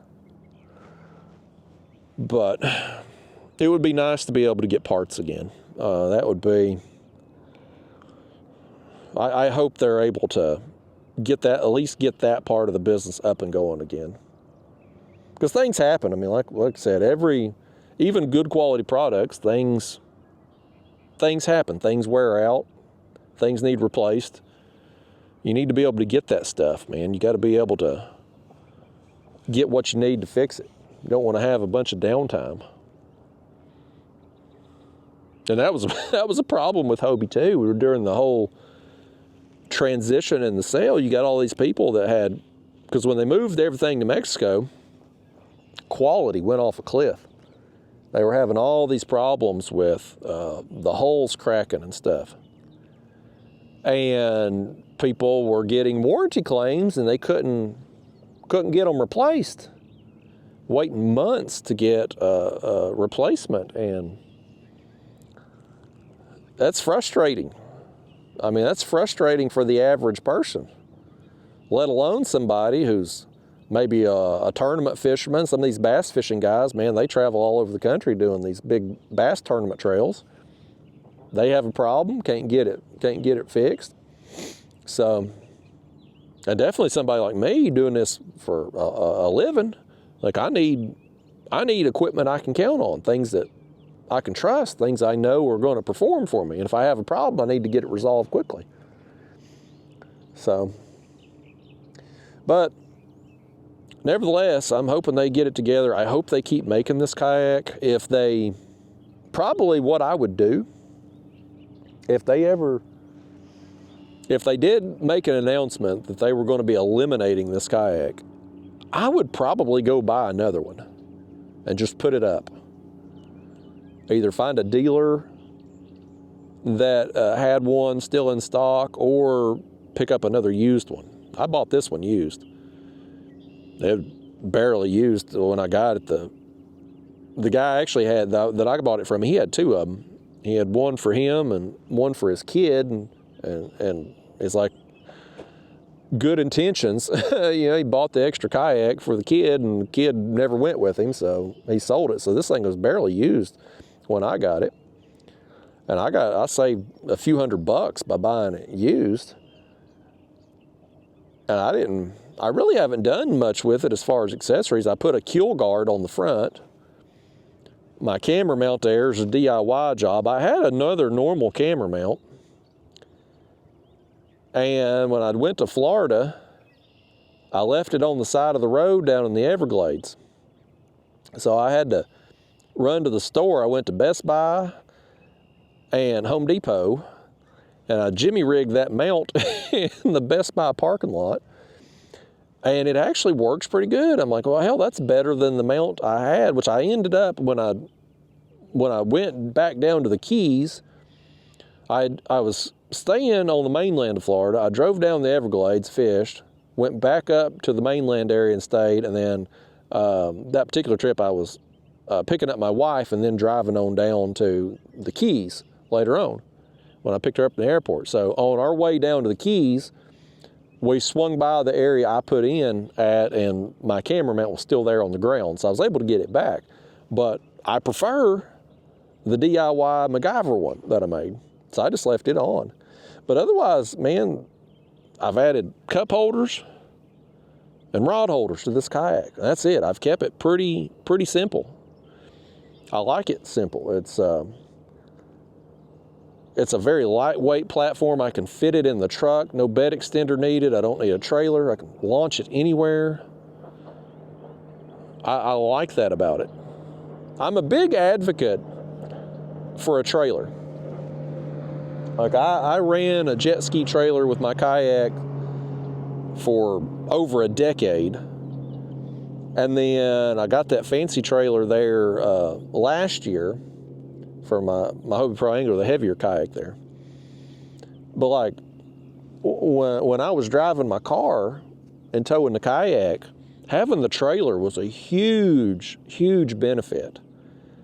Because when I was car topping my kayak back in the day, I had a roof rack and I put it up there and strap it down. It would absolutely kill the gas mileage. That little car, man, that Honda Fit, I'd get close to 40 miles a gallon, just normal driving.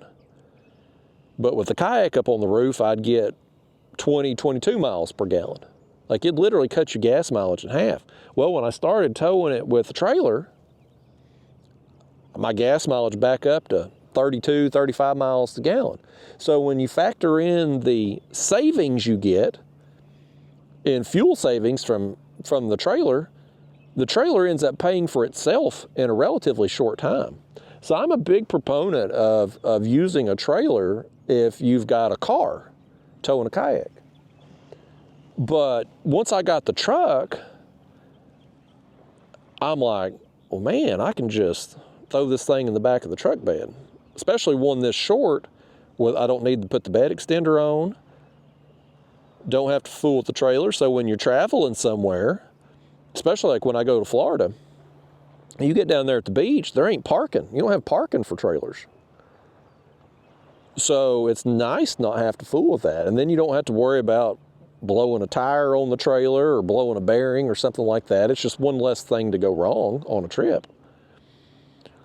And with this thing here being so lightweight, it don't break your back loading it up in the truck and whatnot. So I've really enjoyed not having to tow a trailer since I've had this thing. And I actually sold my little jet ski trailer. I sold it here recently. I sold my Old Town big water kayak, which was it was actually my favorite kayak I ever had until I got this one. But after I got this one, it kind of replaced that, and I wasn't, like last year, I think I maybe fished out of that Old Town 5 or 6 times total. And I'm like, man, I've got this kayak sitting here, it's not being used. I'm not using the trailer. Meanwhile, one of my channel members, Cody, he had wanted that kayak for a long time. And so he reached back out again, asking if I was interested in selling it. And I was like, you know, I think I do. I think I do want to sell it. So I ended up meeting up with him, and he bought the kayak and trailer there. And he loves it. He's been out in it, sent me pictures and stuff. Like he's enjoying it. It's a good kayak. That Old Town. Those Old Town kayaks are probably, in my opinion anyway, the best quality kayaks on the market. Both the kayak hulls and the pedal drive systems. Like they are a top-notch operation over there at Old Town. The whole material is thick. You get online, you go to social media groups, you never see people complaining about getting cracks in the hull on Old Town. You get in the New Canoe forums, you get in the Hobie forums and groups and stuff, man, everybody's got problems. Old Town, no issues at all. The pedal drives, they're maintenance free. I mean, my kayak was 5 years old, my Old Town, and the pedal drive still felt good as new. And I put a lot of miles on that thing. So, I mean, they're just really good quality stuff. So, I was it was kind of a bittersweet feeling. On one hand, I was happy to get rid of it and have that space back, because I mean, it was taking up a lot of space. And I was happy to see somebody like Cody get it, because I knew it was somebody who really wanted it and somebody who was going to enjoy it. So I was happy from that aspect, but at the same time too, it was kind of sad, because I did really like the kayak. I had a lot of good memories in it. I went through my phone, and I made a social media post there on Facebook about it, but I went through my phone and just pulled out a bunch of pictures that I had taken in that kayak from big fish caught and trips and stuff. I mean, I caught my one and only hammerhead shark. I caught it in that kayak. I won the Louisiana tournament in that kayak, man. I had a lot of really cool, fun experiences, a lot of good memories in that thing. So, I mean, it was kind of sad. It was kind of sad to see it go. But it's off to a good home. I don't need it anymore.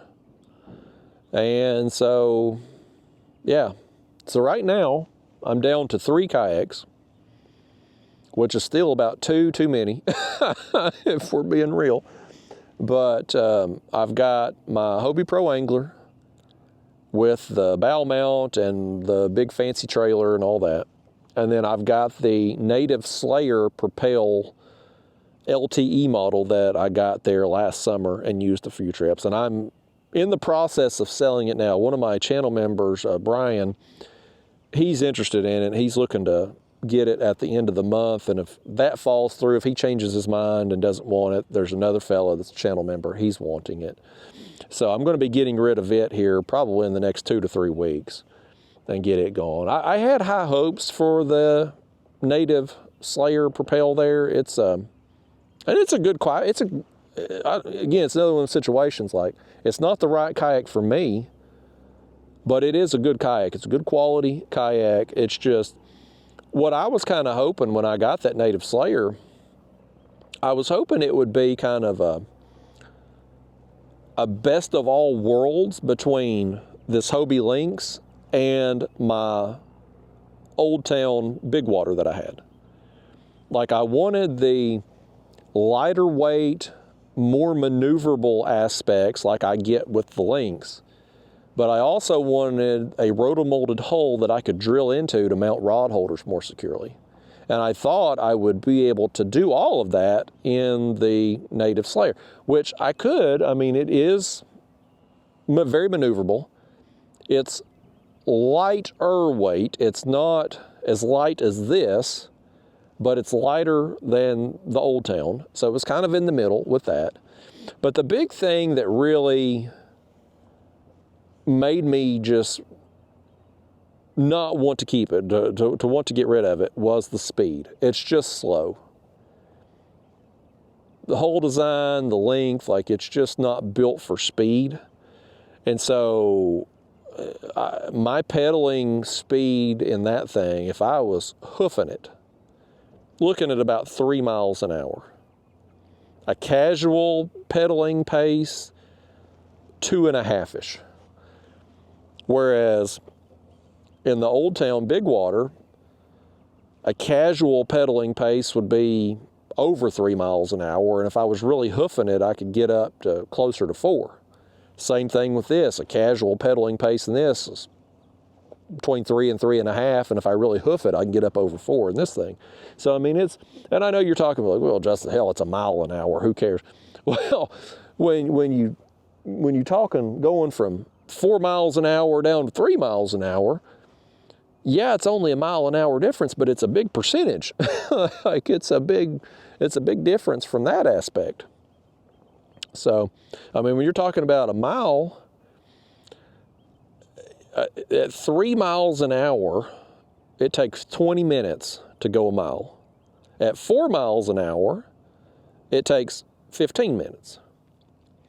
So you're talking about 5 extra minutes to make a run somewhere. If you're going a mile out, so it's 5 extra minutes each way. That's 10 extra minutes. Now you think, well, hell, Justin, 10 minutes, who cares? And it may not be a big deal on any given day.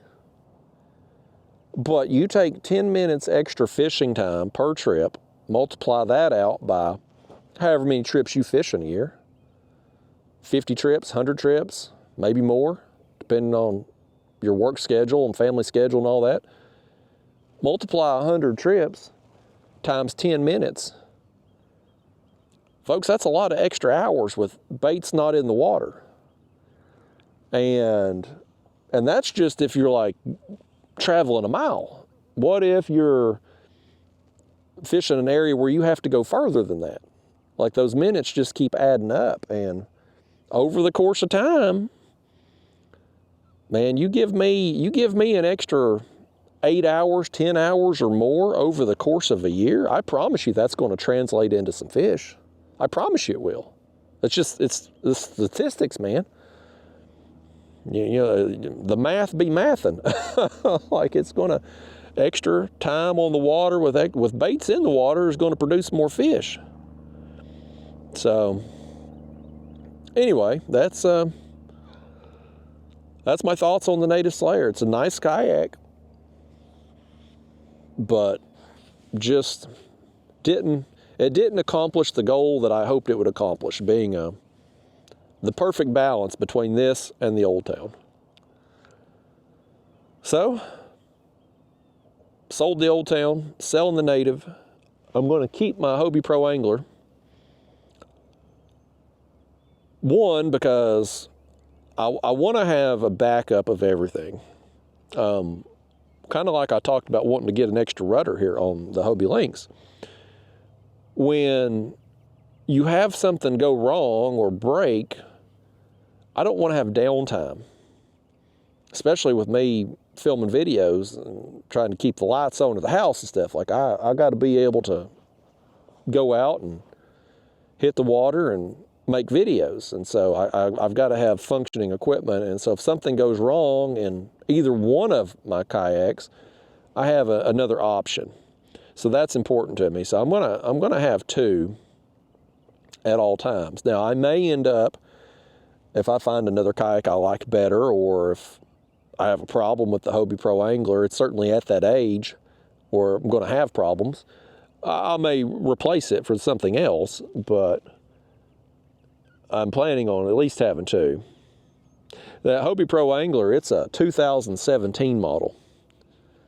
So, I mean, it's old at this point, and I've had some piddly stuff happen with it. A couple years ago, I broke the skeg line on it,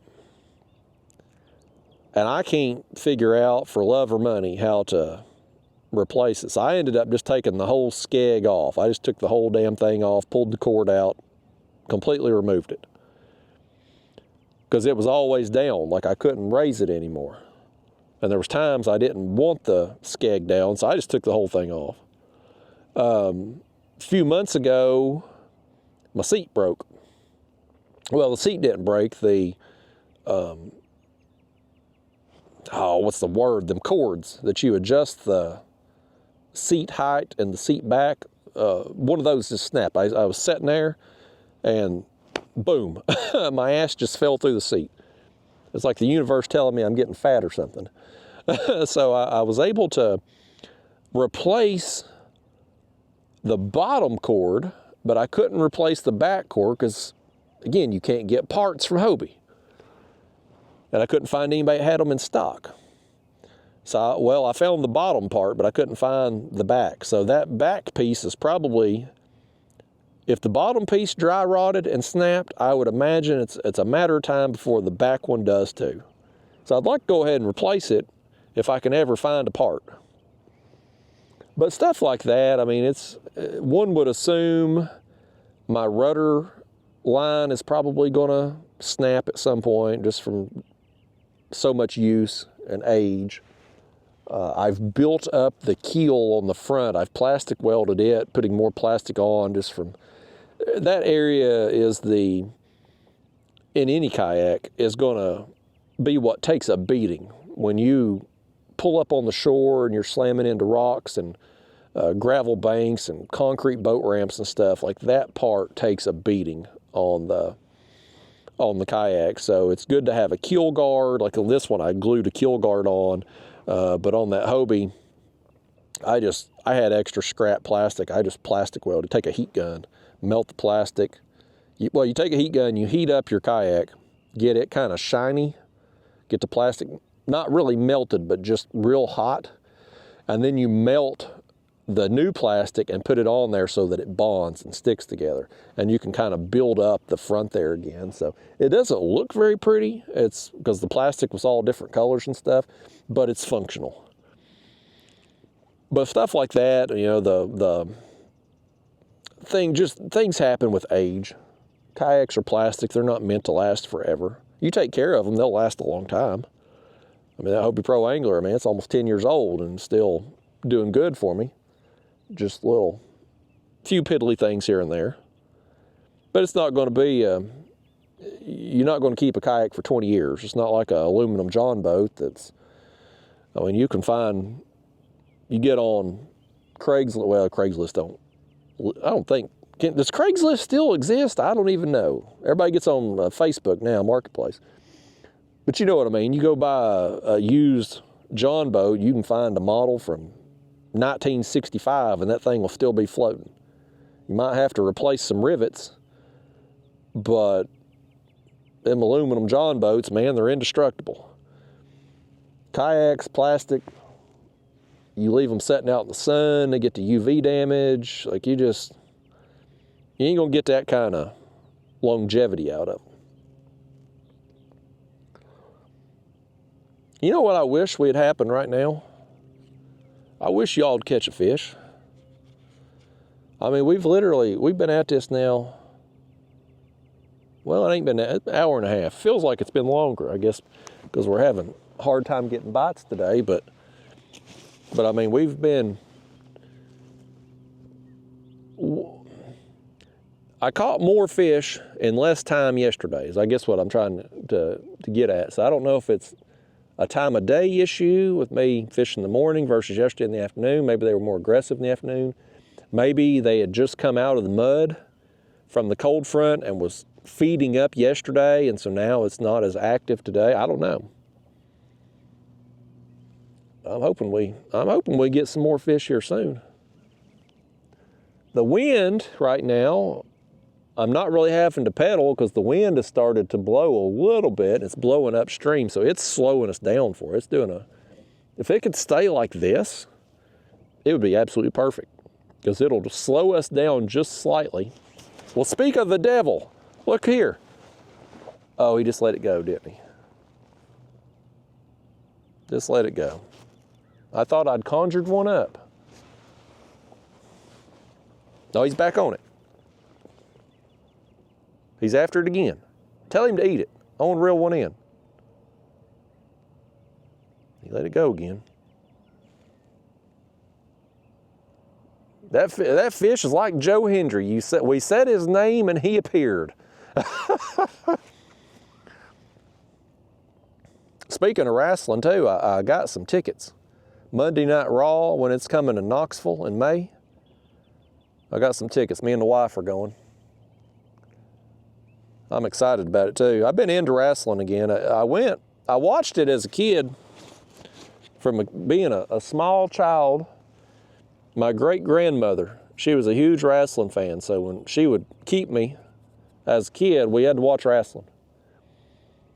And I learned about every cuss word I know, I learned from listening to my grandma yell at that TV set, cussing out Ric Flair and Jim Cornette and telling him where she is going to shove that tennis racket. So I was a wrestling fan from childhood up through early 20s. And then it got stupid for a while. The show was just unwatchable for like a decade. And I kind of got out of it. I'd see headlines and stuff, kind of watch from a distance, but I wasn't watching the program every week. Well, when Monday Night Raw moved to Netflix, I decided to give it a shot. Just watch it just to see what Netflix. I was mainly more interested in just how Netflix would produce the show. And I was watching, I was like, okay, this is better. Like they've got their act together. Like these wrestlers are pretty good. The show was pretty good. And so I've just kind of gotten back into it. So I watch Monday Night Raw every week. I watch some of SmackDown. I mostly fast forward through it. What I don't like on SmackDown is the picture-in-picture commercials. They take the best match and the whole damn thing virtually has no commentary and you got to watch a commercial through it. I can't stand that. So I don't watch the whole show. But there are people I like on the SmackDown show. I love Chelsea Green. I love Tiffany Stratton. Chelsea Green's probably the most underrated wrestler they have. Like she's super funny. They've really missed an opportunity. She should be a main event level star. And they talked about her there when they done the behind the scenes show. What's it called? That documentary series on Netflix. Unreal, maybe? WWE Unreal? But Michael Hayes had made a comment on there that Chelsea Green's role was pretty much to make the other stars, the Charlotte Flairs, Tiffany Strattons, like she's supposed to build them up, but she's not really a star herself, and I disagree with that. I think Chelsea Green can be a huge star. I'm a fan. So I mainly watch the Friday night show there at SmackDown for them. But the Monday night show I watch every week. I love Liv Morgan. Rhea Ripley's awesome. Stephanie Vaquer, amazing. The women are better than the men, honestly, at this point, which I would have never thought that 20 years ago.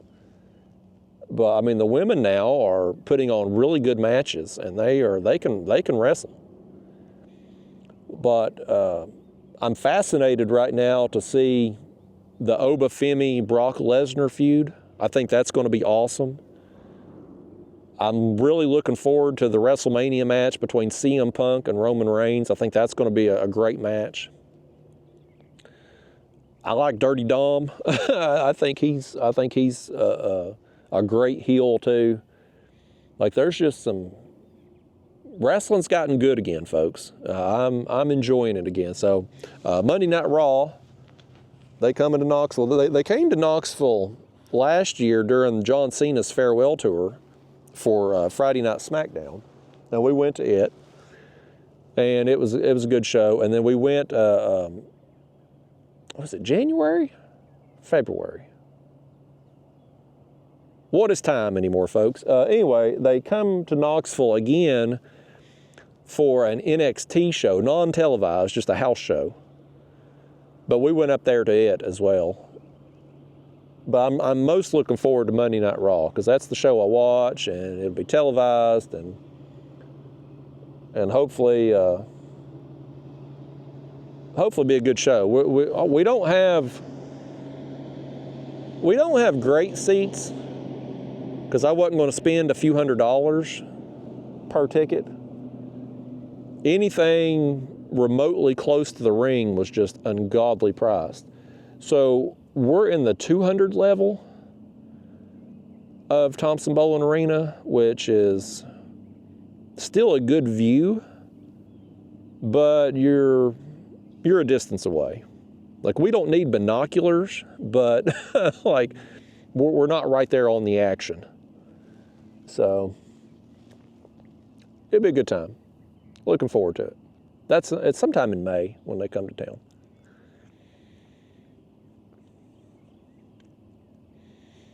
I think that would be, I'll tell you another wrestler too that I'm into right now, and I don't guess he's even really a wrestler, but Danhausen. When they brought him out and debuted him there at Elimination Chamber, I thought his debut was a total dud. Everybody was booing him. Hell, I was booing him from my couch there, because I thought it was going to be Chris Jericho coming back to WWE. I think everybody thought that. So when Chris Jericho didn't pop out of that box, everybody was disappointed. It wouldn't have mattered if it was Danhausen or anybody else. The fact it wasn't Chris Jericho, nobody was going to be happy. So they kind of, I feel like WWE kind of done him a disservice. They kind of set him up for failure in that spot. But his little comedy bits, I think, are hysterical. I think they've got something with him. I've actually ordered, y'all are going to make fun of me for this, I have ordered a Danhausen action figure.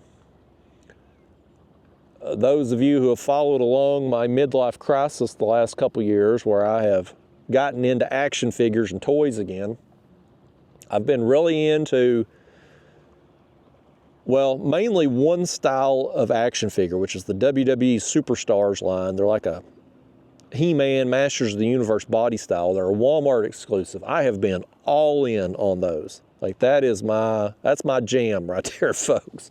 I'm all in on them. But they recently came out, right before Christmas, they came out with the LJN figures again. They're a Target exclusive. And I wasn't going to get into them, because I don't have space for them. Those are larger figures. They take up space. I'm like, I don't need to do this. I wasn't going to do it. And then my wife got them for me for Christmas. She done it, folks. She has enabled me. So now I'm all in on the LJN figures. And Chelsea Green's husband, wrestler I just mentioned, her husband is Matt Cardona, who is another wrestler. He used to be Zack Ryder back in the day. Now he's wrestling under his real name, Matt Cardona. And he's back on SmackDown as well. But him and another wrestler, Brian Myers, have a toy company, because they're big action figure collectors. And it's called Collect Major. And they make a line of figures that's very similar to the LJN style from the 80s. They're called Big Rubber Guys.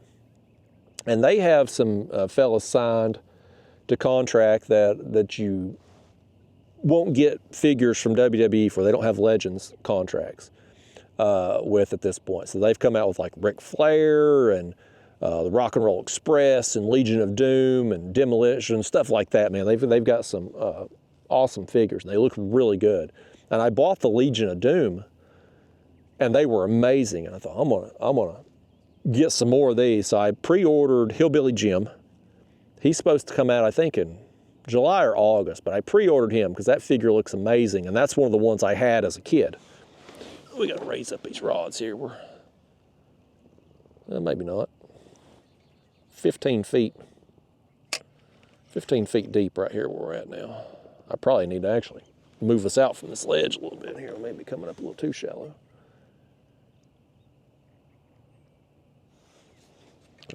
Fiddlesticks. I thought maybe it wasn't down as far as I thought. But anyway, I got Hillbilly Jim on pre-order. Then they come out with Sergeant Slaughter, and they're doing two versions of Sergeant Slaughter. One where he's a good guy, and one where he's a heel. And he's got the boots like Iron Sheik with the curved point there on the end. Both of those figures look amazing. I'm like, man, I got to get them both. But then I was like, Justin, be responsible. Do you need two Sergeant Slaughter figures? No. Do you have space for two Sergeant Slaughter figures? No. So just get one. So I ended up getting the face for the good guy version of Sergeant Slaughter. He's supposed to come out, I think, in June or July. And then, once I became a fan of Danhausen, sure enough, they've got a Danhausen figure too that's coming out in June. So I had to order that as well. So I've got 3 figures pre-ordered from Collect Major. Danhausen, Hillbilly Jim, and Sergeant Slaughter. Don't know where I'm going to put them all, but by gosh, they're coming. And my wife got me for my birthday the Series 2 of the LJN figures, all but King Kong Bundy. She hasn't been able to find, neither one of us, we've both looked, we ain't been able to find King Kong Bundy yet. But got Stone Cold, Jesse the Body Ventura, and Ultimate Warrior. And they're awesome. So I'm all in on the LJN figures now too. Those and the Superstars. I've still, since we're talking about companies ain't worth a damn today, I've still got no resolution from Powertown. Nobody has. You all are probably sick about hearing about Powertown because I've told this a bunch of times, but here we are, over a year since their last update. I made a purchase, a pre-order, from a company called Powertown for, they were called Remco style action figures. They're basically just like the WWE Superstars that I'm really into, but this company, Powertown, had signed some other wrestlers that don't have WWE contracts. So guys like Rock and Roll Express, was a huge fan of as a kid. Tully Blanchard and stuff like that. I wanted those figures. So I ended up placing an order. Rock and Roll Express and a 2-pack that had Tully Blanchard and Magnum TA. I didn't care about Magnum TA, and I really can't stand him at all now because he is part of the Powertown company and has been just telling us lies for months. But anyway, I ordered those. They were supposed to ship in January of 2025. Well, they didn't. And then in March of 2025, they put a statement up on their website that the figures were en route and shipping soon. Well, June, July, sometime last summer, they put out an official release saying increased tariff costs, blah, blah, blah, blah, blah. Everybody was going to get their figures, blah, blah, blah, blah, blah, taking time. Well, a couple more months go by, Magnum TA and Greg Gagne, they're on doing podcasts addressing the issue because I think Greg Gagne owns the company or is running it. Magnum TA's like spokesperson for it. They're on there. Podcast host guy, he didn't grill them, man. He just didn't ask the tough questions. But they're on there like playing it off like we shouldn't be upset that they've held our money hostage and haven't produced the figures. And at the same time, gave us no answers. Magnum TA said everybody would have figures in hand by the end of the fiscal year. Well, what the hell does that even mean? Every company's fiscal year is different. So who knows when that is? Like, tell us a date. But he wouldn't do that. And the fiscal year, I mean, he done that interview, it was last fall. Well, now we're in March. Like, surely by now their fiscal year has ended. And we still don't have any updates. And meanwhile, people who have tried to reach out to their customer service, and I have too, I emailed them asking for a refund. I got no response. Nobody was getting any response from their customer service. Now the email doesn't even work. I think they've probably gone out of business and we're just out the money. A lot of people filed a dispute with their credit card companies and was able to get the money back that route. I was going to try to do that, but I didn't do it in time. I missed the window where I could do it.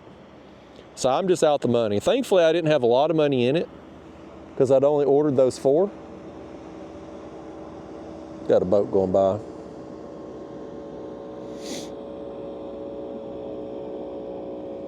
I'm glad they went over that direction.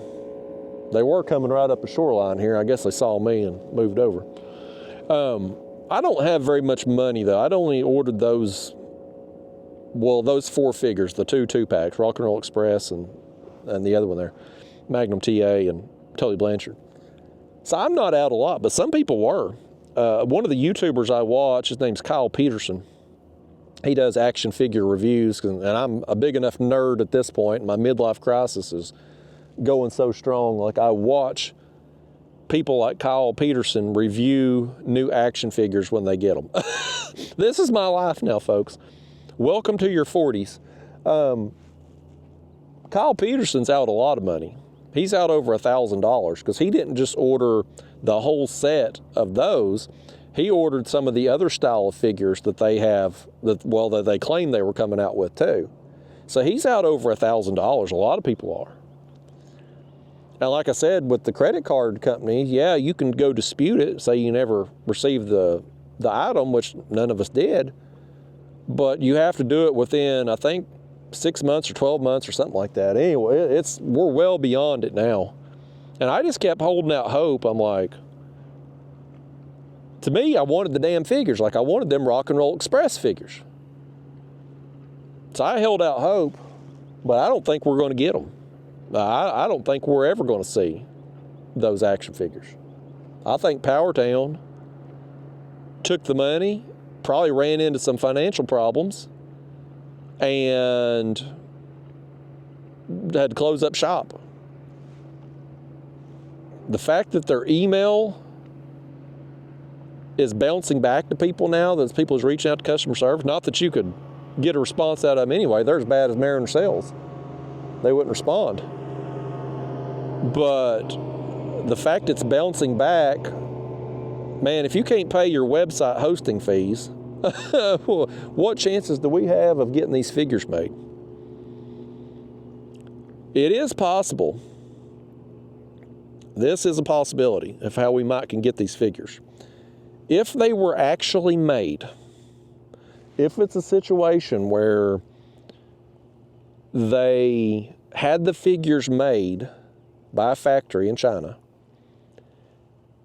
and when it was time to take delivery, they couldn't pay the bill, those factories in China will sell those figures off to a discount retailer, like a Temu or Alibaba. They will sell those figures to one of those sites, and those sites will then sell the figures.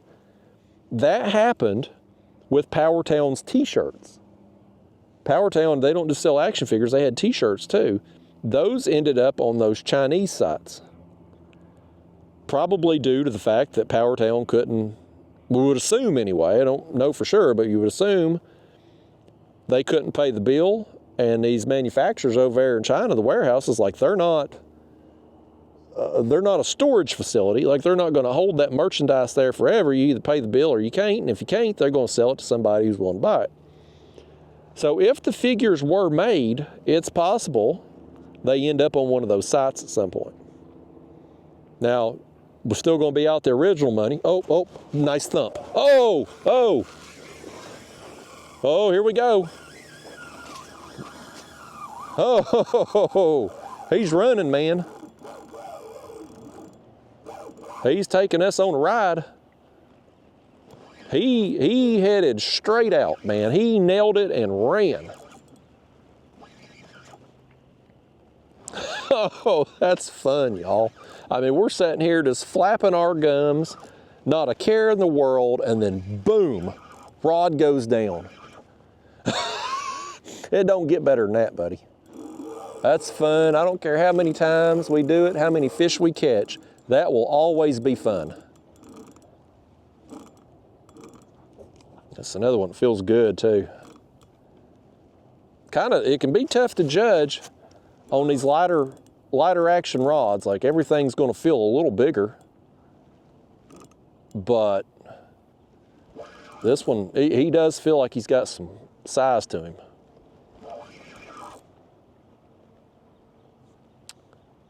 Oh, he's right under us. He's got that rod doubled in half, man. This is awesome.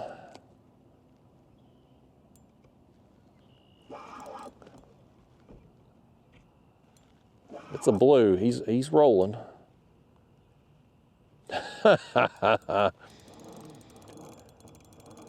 Between the light tackle and the short line, man. Look at, he's doing us a 360 right here. He's got us spinning. Y'all close your eyes, you're gonna get dizzy. It's like you on a merry-go-round. You're gonna stand up and fall down here in a second, being spun around in circles by this fish. Oh, it's awesome.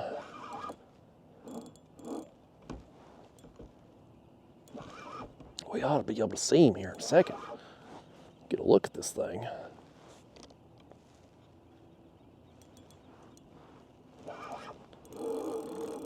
He's going back down.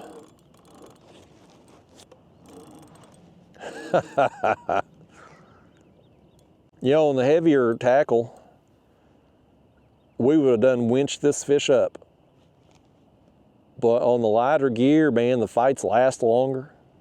Fish has a chance. 15-pound line, I mean, things are going to go wrong sometimes.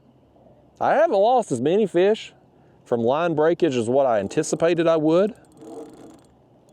But, I mean, it's still a possibility. Could bend a hook. If you're hooked, if these thin wire hooks, like if you get them in the side of the mouth and that flesh there, it's possible the hook rips out. Like, there's a lot of things that can go wrong with these prolonged fights and stuff, but boy, when it pays off, man, it's extra special. It's extra enjoyable. This one here, man, we ought to be any time now getting close. Oh, I seen a tail. Oh, that's a good one. Oh, buddy, that's a big fish. That's a big fish right there. Big old blue cat. Oh, buddy, that's a big one. That's a whopper, man. Grab your net here, folks. Get the net. We're gonna need it on this one. I used to, when I'm using the heavier gear, I'll just reach down and grab fish. But with this lighter line, I go to grab that line and he surges, I'm liable to break it. That is a big fish right there, folks. That's a whopper, man. Get in that net. Get in that net. Oh man, look at that fish, y'all. Oh, come on up here. Goodness gracious, I can't get him up over the rod holder. There we go. Oh, buddy. Oh, buddy, let me get him repositioned here. Y'all, that is a whopper. We got us a whopper, man. Look at this thing. On the body section. Let me get my pliers, pop this hook free. I don't want to bend it. Goodness gracious, I'm excited, y'all. I don't know why I'm whispering, but I am. Oh my goodness. Okay, let's get the net. Let's get it out the way if we can here. Oh, let's set y'all back up here. I definitely want to get me a picture with this one. Yes. Yes, y'all. All right, let me spin. Hand pedal here, get us turned into the sun. I want to get a good picture with this thing. Okay. Y'all, what a fight. From the time he nailed the bait, the long run, spinning us in circles here, this is Just amazing, man. Yes. That is a whopper, man. I'll take fish like this anytime. This, I mean, we've had some breaks today, waiting on fish to bite as we made our way down through here. It's not been a lights out bite, but when you get one like this, worth the wait. All right. He's wanting to flop. That tail, he's wanting to get out of here. Get on, fish. Doggone you. I didn't mean to toss him like that, but he was wanting to flop on me to get out of here. Oh, yes, y'all. Is that awesome or what, man? The big fish bite continues, buddy. Gosh, let's just reel this one up a second. I want to, not that fish had any friends with him necessarily, but he's pulled us a good ways in the fight. Let's run slightly back upriver here a little bit. Let's just move right back up above where we initially hooked him at before we drop our baits down again, just in case. Man, I'm telling you, this shallow section of the river right now has some fish in it. Like there's some good quality fish here. They're not in great numbers, it doesn't seem like. I mean, again, we're not tearing them up today. But boy, when we get one, it's a good one. And that's how it was yesterday too. All quality fish yesterday. Yesterday was my best trip of the year so far, for sure. Like, I mean, there's no question in that. Now, I'm hoping to have some more trips that are even better throughout the year. The year is young. We just getting started here, but so far, my best trip for sure. Yeah, let's just run right back up here. We're gonna switch out. That head bait's been down there a while. When I cut another shad to put the body section on over here, I'm probably just gonna go ahead and switch out that head too. We'll keep it, but we're not, I guess the one perk of not catching good numbers of fish today so far is we're not really burning through the bait. So we'll go ahead and just cut another shad. I can't remember exactly where we was at when we hooked this fish, but we'll just run up here past this little redbud tree. Get back over here right on the edge of the ledge again. All right, that'll be good. Let me grab our bait here, y'all. I'm excited, man. I'm still excited. That was a good fish, especially on the lighter gear. That rod there, that ugly stick rod, is a little too light. And the prototype rod over here is a little too heavy. The ideal rod for this is somewhere in the middle. And we're working on it right now. The changes have already been submitted on the prototype rod and stuff, so we're just working on that. It's going to be a while. I told that kind of how the process works in one of these videos. It's just nothing gets done. I want things now. And that just ain't how it works in this world. You gotta be patient. And I'm very patient when it comes to fishing.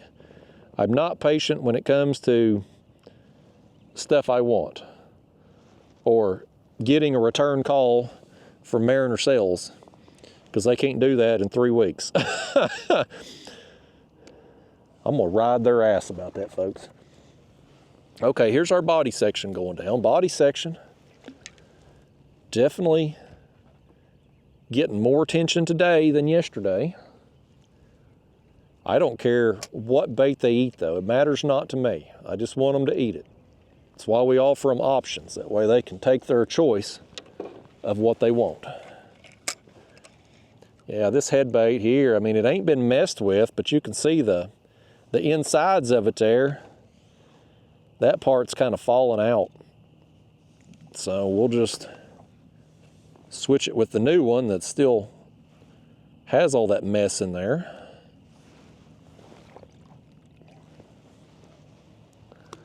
Down it goes. But I mean, that was a big fish for 15-pound line and a tiny hook. The culture in catfishing has been my entire, well, the entire time I've catfished for 20 plus years now, the culture has always been big, heavy gear, heavy tackle, big hooks. And the more I do this light tackle fishing,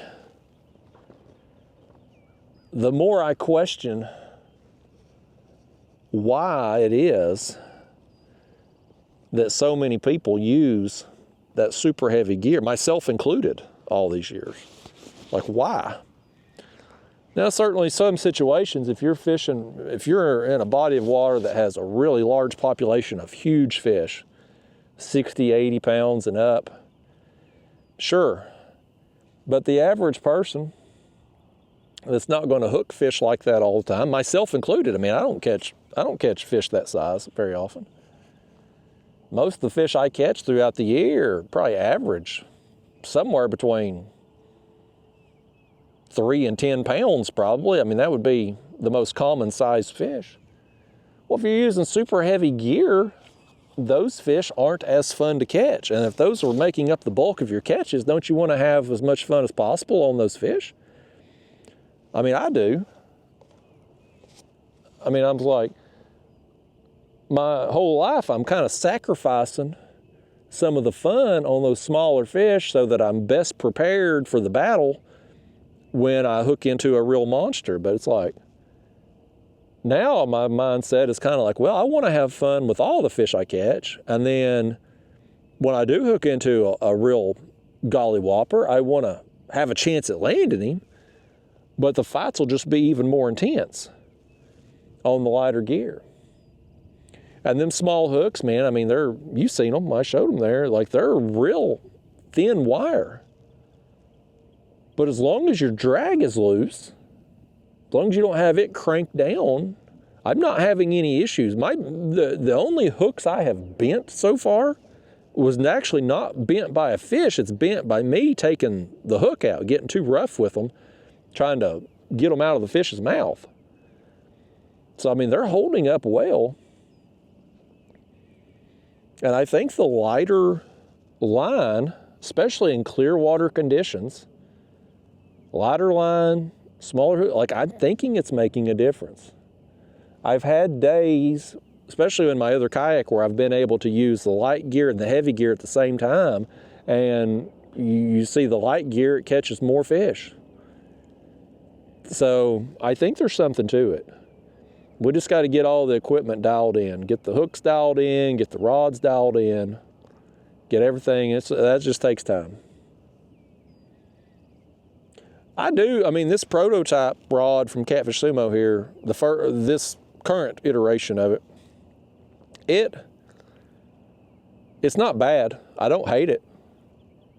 And in fact, when you hook a fish the size we just got, having the extra backbone is good in that. But those smaller fish, it just ain't, it's still a little too heavy.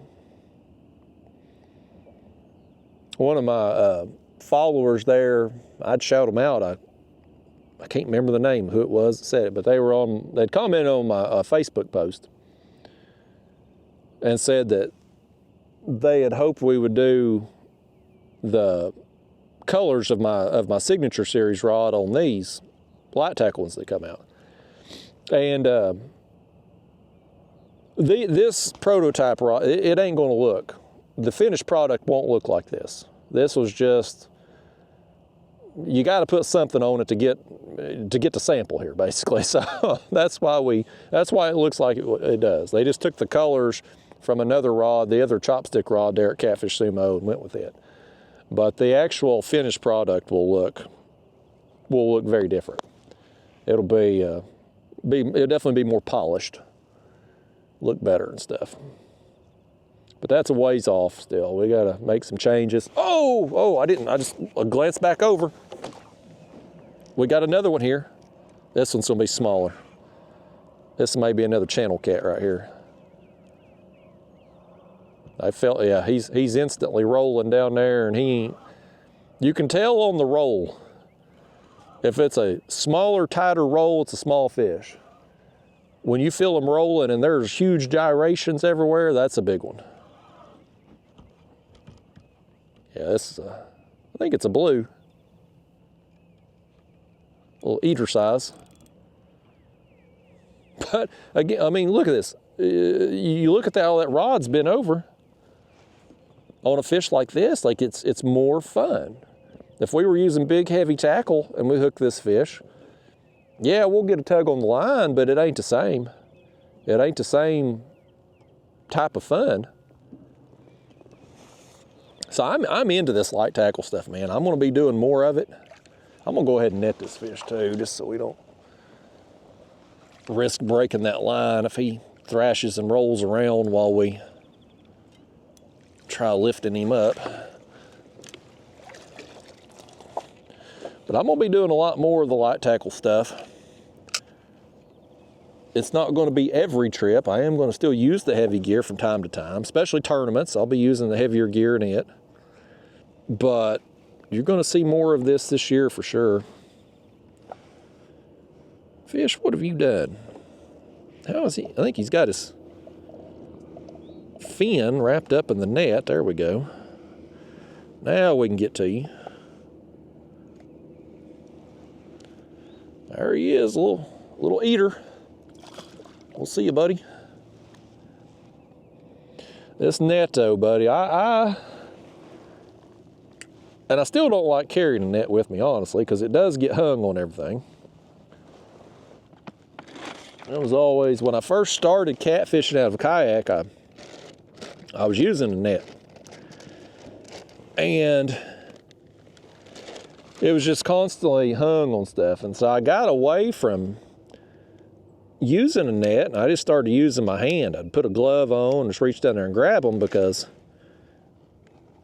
I was using such heavy line. I mean, you're using 80-pound leaders. You can reach down there and have hold of your leader line. And if a fish thrashes, well, it ain't a big deal. They're not going to break the line. But with the lighter tackle stuff, if I grab that leader line and he surges, he'll just snap it.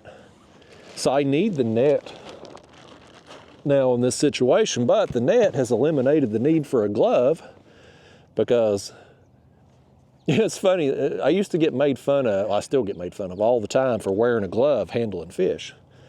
Well, you're not a man, you don't wear a real man don't wear a glove when he's handling a fish. Well, those same guys that say that net all of their fish. They net it when it's pissed off and angry in the water.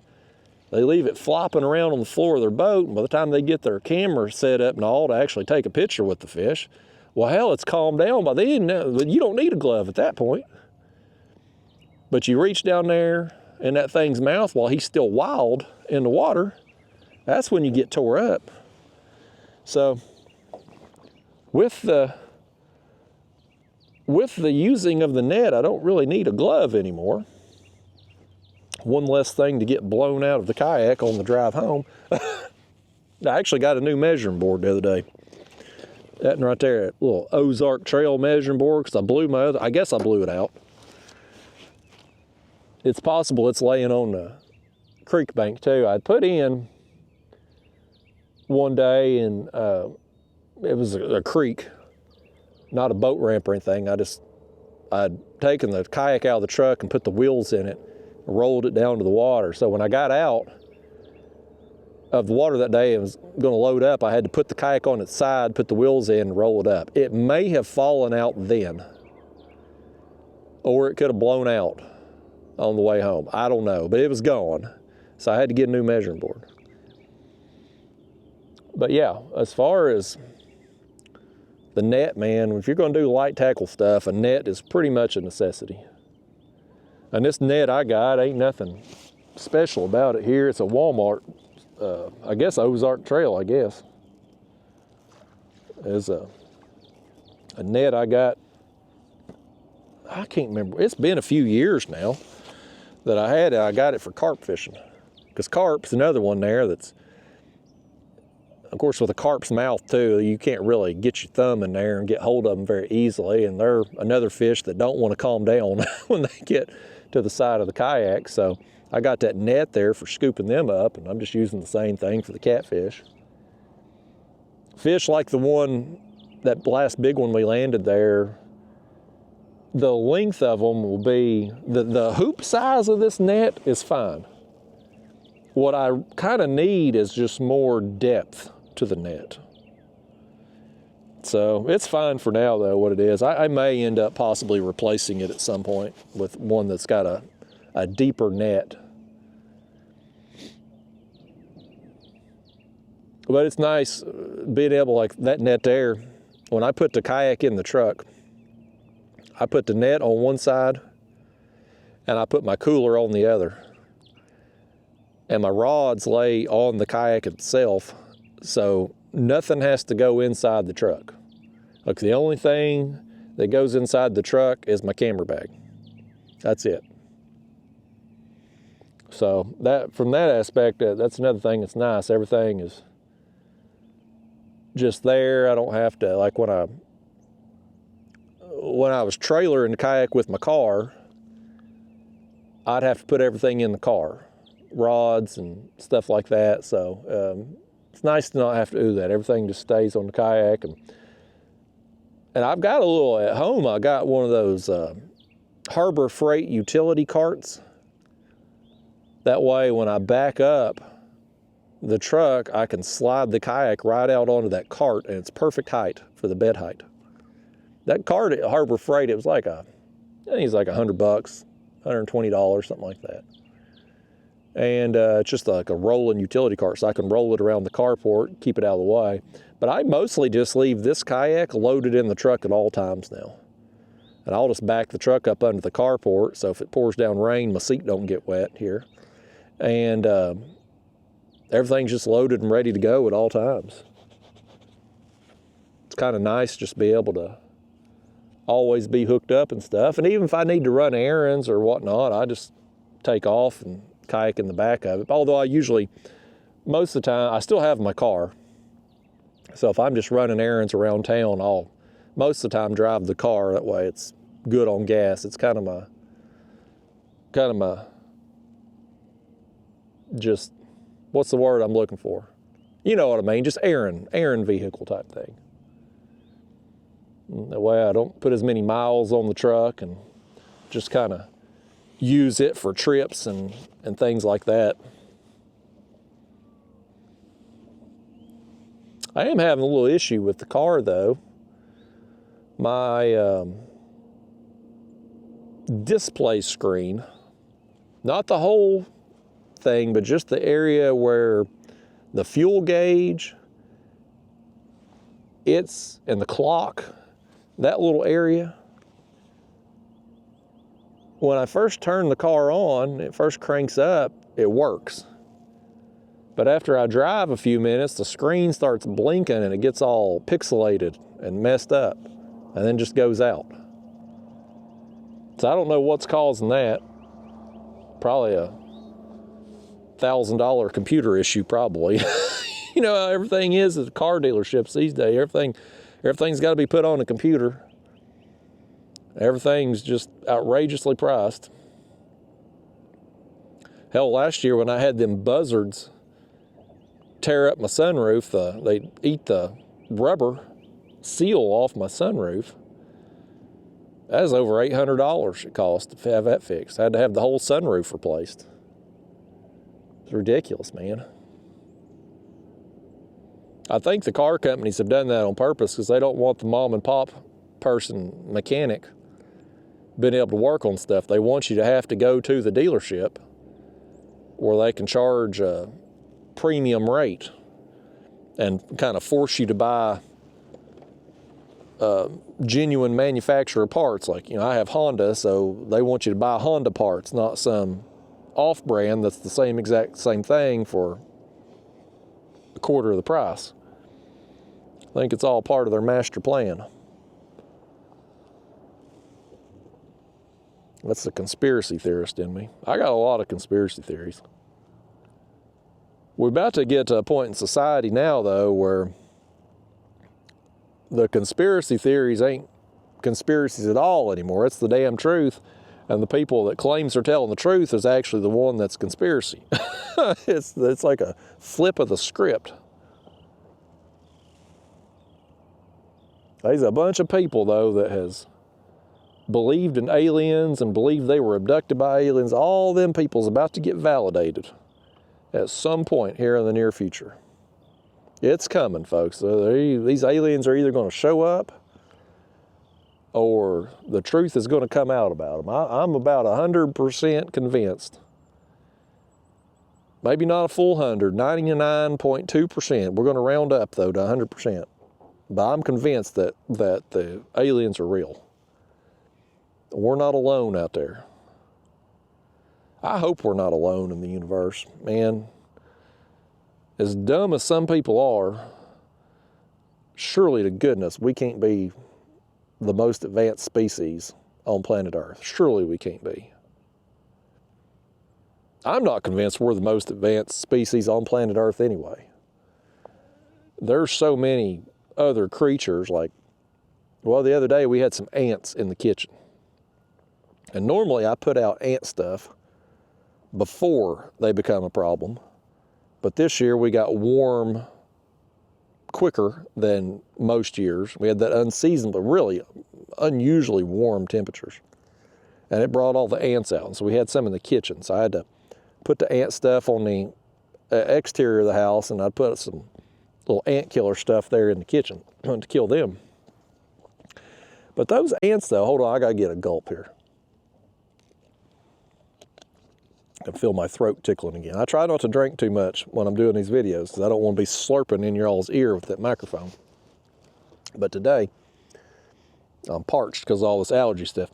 But those ants, though, man, they have a complex societal system. When you see the pictures of their underground, I mean, sure, you see the ant hill on top of the ground where they've dug it out and stuff. But when you see pictures of what their nest looks like underground, it's amazing. It's amazing what those ants are able to do. And they survive anything, man. They're out there in the freezing weather, the pouring rain, super hot conditions in the summer, super cold in the winter. They survive it all. I mean, these ants are running a hell of an operation. So it's possible, even though humans think we're the most advanced species on planet Earth, I don't know that we are. I think it's possible some of these other animals and insects, yes, humans are dominant over them in a sense. I mean, we can go build our house on top of an anthill and run them out, but like, I don't think you could kill all the ants if you wanted to. And I try to at my house. I can't stand ants. I don't like them. Them fire ants and stuff are real bad. I'll be out there barefoot in my yard working in the garden or something, and you'll have 100 of them on your foot and not know about it, and then they'll all start biting you. I can't stand them things. And even the ones that don't bite, like just the regular, I don't know what they are, black ants, carpenter ants, well, I don't know what they're called. There's a bunch of different types of ants, but even them just crawling around on you and stuff, I can't stand it. I don't like ants. I watched a movie when I was a kid, a horror movie, and these ants got real big. I don't remember the name of it. It's one of them Saturday morning type movie shows there, horror movie things, and ants got real big and was attacking the town. It stuck with me all these years. I've just never liked ants and that's what it stems from. I know it stems from that. So I don't like them. But I do think it's possible that they are more advanced than humans. They don't have internet, cell phones, technology, but they don't need it. And we don't really know too, like,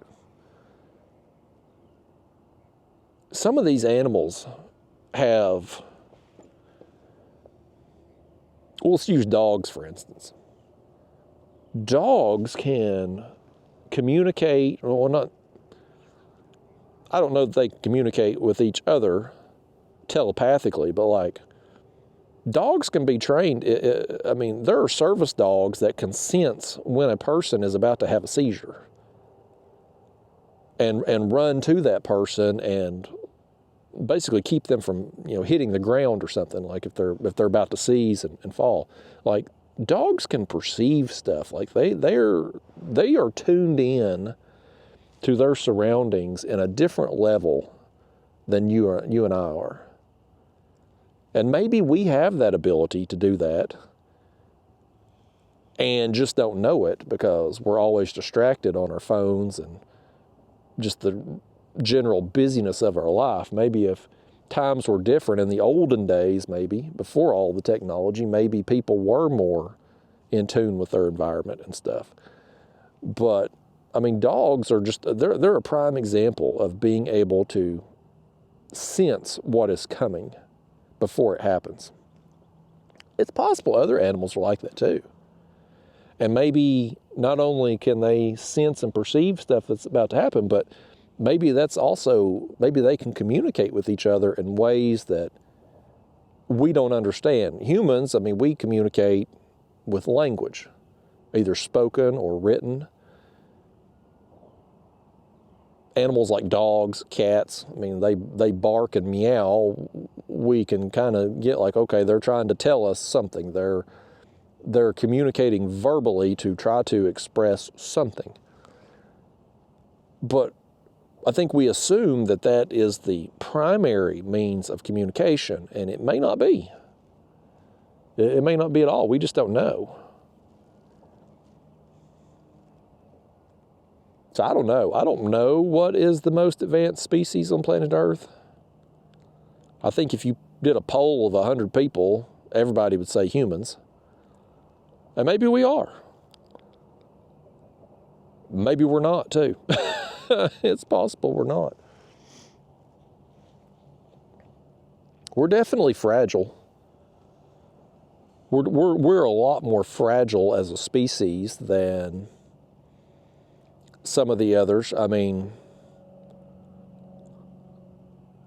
if a hurricane comes through and a big flood happens, humans get washed away, we get drowned. A lot of bugs and insects, animals and stuff, like, they'll survive it. They'll make it through to the other side. Like, we're very fragile as humans. We have a long lifespan, but individual humans, it don't take much to injure us, really. And the human body is probably the most advanced thing on planet Earth, really. I mean, our ability to, you look at some of these people that live long lives, who eat junk and garbage. They drink junk and garbage. They don't exercise, like, they don't take care of themselves at all, and yet still live a long, maybe unhealthy, but they live a long life, oftentimes. The fact that we can do what we do to our bodies and still live is pretty amazing in itself. But we are fragile in the sense that it don't take much to injure us or kill us. Whereas ants, cockroaches, stuff like that, man, they can survive about anything. Birds, storms coming, birds just fly away. Like, I mean, animals are more in tune with their environments than we are at this point. I don't think it was always that way. I think humans, probably our ancestors back in the day, were more in tune because they had to be. But where we're at now, in society today with all the technology and stuff that's available to us. We just don't have to be. Like, I'll tell you an example here. Myself, I have no sense of direction anymore. Not that I ever did, but especially now. And why would I need to? Because if I need to go somewhere, I just plug in the address on GPS and Google tells me where to go. And they tell me when to slow down because there's a cop or there's an object in the road ahead. Like, you don't have to be in tune with your environment at all. Boy, that was a big splash right there beside us. Something just come up. But, I mean, our ancestors, though, hell, our ancestors, folks, they traveled from one side of the country to the other in horseback carriage and made it. And somehow, and using the sun and the stars to guide them. People, explorers back in the day, Christopher Columbus type people, I mean, they sailed across the ocean having no clue what was on the other side, but was able to guide themselves there and back with the sun and the stars. Like, that's amazing. Nobody could do that today. None of these people could do it. I sure as hell couldn't. What's going on here? Is our bait dragging bottom here? Or? Yeah, it is. We got to raise these up here a little bit, folks. We're 15 feet and come up in depth here. There we go. But yeah, I'm sure it's like anything else. It's a muscle. You either use it or you lose it. And I think most people, myself included, have just lost it. Never developed the skills or muscle memory to begin with on things like that. We just never had to. We've been fortunate. Now, I'm from the generation, I guess my generation is technically probably the last generation whose childhood didn't have internet. Because when I was a kid, like, we didn't have a computer, there was no internet, no cell phones, nothing. But when I think we got a computer when I was in 8th grade, which it was kind of just something to set on a desk, and we played solitary on it. We couldn't really do anything with the computer. Didn't have a need for it, but it was the cool thing to get at the time. And then I think it was, high school there, we got American Online, AOL. You've got mail. And that was kind of the early internet. Yeah, there were websites, but it would take 30 minutes for it to load on your dial-up internet. So my generation growing up, I was born in 82, like, we've lived both sides of it. We had the pre-internet and post-internet. Now, the generation after me, they got internet in their childhood. That's all they've known. So their intuition and stuff like that, if they've had this technology their whole life, it ain't going to be the same as the people whose generation was before mine and lived a big portion of their life without all that technology. Like, they're going to be able to understand things and do things that my generation and the following generations just don't anymore, because we've never had a need to. And I don't know that that's necessarily a bad thing. I mean, I sure as hell wouldn't want to go back to the Stone Ages. I like having the technology we have. If I need to learn how to fix something, I like being able to open up YouTube and have 37 videos pop up showing me step by step how to do something. That's nice. But I think it is possible in our lifetime, something happens. And we're going to need those old skills that we don't have anymore. And I don't know what that is. Maybe the power grid goes down. Internet goes down. I mean, who the hell knows? I mean, all these things are possible. I mean, the United States, our entire power grid all the transformers, everything, all that stuff comes from China, who we seem to be in a war with without officially being in a war with. It's like, man, if our power grid got taken out and China was like, yeah, tough break. We're not going to send you any more transformers. Deal with it on your own. You know how big a problem that would be? You know how many people would die from that? I mean, yeah, a lot of like hospitals and stuff like that, places like that have backup generators. But what happens when those run out? I mean, you're talking a bad deal, man. Bad deal. So, I don't know how the hell we got on this topic, end of the world type stuff. You just never know what we're going to talk about in these videos. You just never know how it's going to go. I wish we'd catch another fish, is what I wish. Thankfully, the wind has held off, though. It's blowing lightly, just right upstream, kind of slowing us down. It's really perfect, but it's not cranked up yet. It's going to be bad this afternoon. It's supposed to be 20, 30 mile an hour gusts. So when it gets going, it's going to hit hard, but I'm going to be off the water by then. I'm just going to fish here this morning and go grab a bite to eat on the way home. And I got to edit some videos today. I got to do the actual work portion of this. This is the fun part. I got to do the actual work portion when I get home. That's what I like the most about this style of video, where I just leave the camera running, bring you all with me. I like not having to edit. I don't like sitting behind a computer. A lot of content creators enjoy it. I think they're like it's an art form to them. Like their videos is their canvas to paint on, I guess you will, if it was like an artist type thing.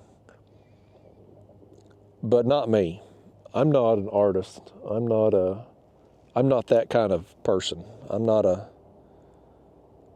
more analytical than artsy. So when I can do videos like this where I don't have to edit, just bring you all with me for the trip, fish. Oh. Had him tugging on it there. He's back tugging on it again. Let's see if he gets it this time. No.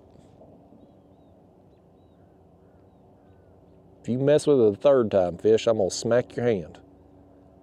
You either do-do or get off the pot. I guess he decided to just get off the pot. What the hell is this boat doing right here? Is he really going to idle all the way down the shore right here by us? Surely to goodness he ain't going to come between us and the shoreline right here. There, he's veering out now.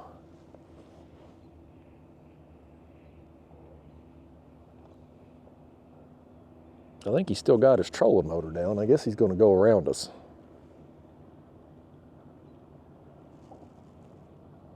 "800 miles of shoreline out here. He wants this one right here where we're at. Only 2 people on the water today."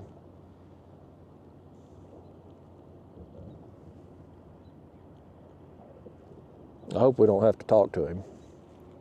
I ain't in the mood to people today. I'll talk to you all through a camera, but I don't want to have to actually interact with a human being. Hopefully we can get by with a quick wave at each other.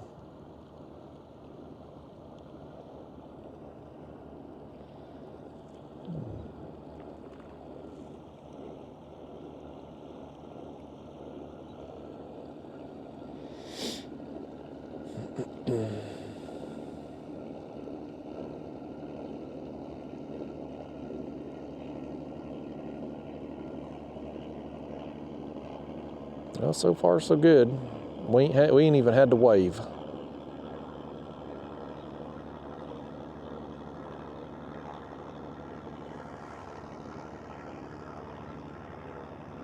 Hell yeah, he's gonna go right over here beside us and start fishing again.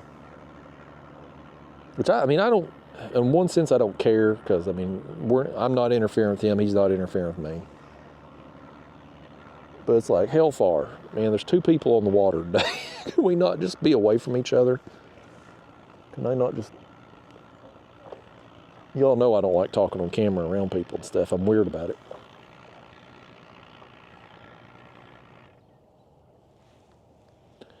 We'll turn around this way at least. We'll face into the current maybe and have our back to him.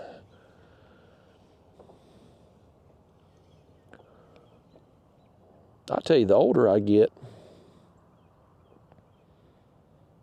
and well, it didn't just start as I've gotten older. I've always been kind of an introverted person. But the older I get, the less desire I have for any human interaction outside of people of my circle. Like, I've got family, wife, a few close friends. That's the only in-person human interaction that I want on a regular basis. When I have to go to a store or the dentist office or doctor appointment or get an oil change, you know, things where you have to interact with people, and obviously I want to be polite, but I just hate chit-chat. Conversation without purpose, and I know that sounds hypocritical because I've been just having chit-chat with you for the last 2 hours, 3 hours, however the hell long we've been at this. So I know that sounds ridiculous for me to say it. But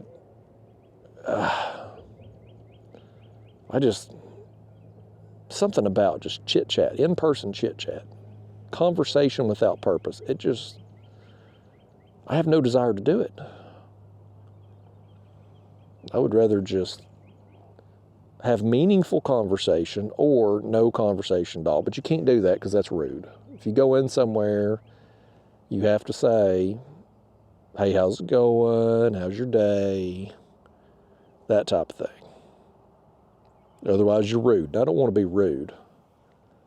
Not unless somebody gives me a reason to. Now, Mariner Sales has given me a reason to. So if I ever do get to talk to that Dave feller down there again, he ain't going to like me none. He ain't going to like me at all. He's going to hear some cuss words that I learned from my great-grandma watching wrestling back in the 80s. You know what I kind of want to try? What time is it here? How long have we been at this? Almost 3 hours. I kind of want to try something. This bass fisherman has kind of inspired me to move. Not far. Let's move. Let's do something. We'll even use our little Texas power paddle motor here to do it too. What I want to do, we've been working this ledge, just the edge of the ledge, all the way down through here, right? Let's turn our motor on. I'll pedal with it. Let's drift the middle of the channel. Let's just go right down the damn center of it and see what happens. That's not something I do very often. Most of the time I want to follow the contours because I mean, fish use those contours. In a world down there where everything's the same, you get something that's different, fish will relate to it. So as they make their way up and down river, they'll follow, and then the creeks and things like that feed in, they can work those up into the shallows, and it's like a path for them. But sometimes fish get out here and roam, they're chasing bait and things. It's possible we might bust a big one right in the middle of the channel. So we'll just run right back up here, come down the center. I'm not going to go all the way up to where we started because I'm not going to fish that much longer. I'm getting hungry. I'm getting hungry, and I expect the wind to get going really any time based on the reports I saw. Of course, you can't always trust the weather report. But we'll run up here a little ways. We'll take a look at these baits. We may end up keeping them, but switching out to a fresh piece and drift down the center and just see what happens. Yeah, that Texas power paddle motor, man, I just turn that and it's going, and then I'll pedal with it. We got that squeak again. Well, it only does it sometimes. I had that squeak in a recent ultralight trip, probably drove some of you insane. Finally figured out where it was at, oiled the area, fixed the squeak, but now I'm hearing it a little bit again. May have to oil it again. I need to break, well, if I can't really do it because I can't get to parts, but I need to break that Mirage drive, the pedal drive down, and rebuild the whole thing. I got some rust from the saltwater trip 2 years ago. Saltwater's just hard on everything, man. Everything corrodes, and I need to just rebuild the whole lower part of that drive, but can't get parts. So if you can't get parts, what do? You've got to make it work.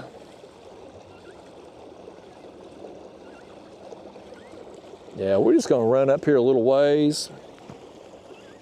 Might drift down to the bridge, maybe, I don't know. We'll see how we're doing. I'm content with how the day's gone, though. I mean, yeah, it's not been for video purposes, it's not been lights out action. Some days you get a bunch of bites, some days you don't. That's fishing, man. Not every day is going to be a 100 fish day.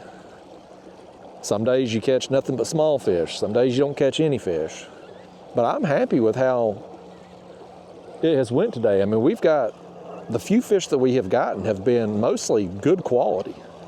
I mean, we've gotten some big fish. So anytime I get that, man, I'm happy. Yeah, let's just, let's start right in here. We'll just right down the damn center of the channel. So I'm gonna turn this off.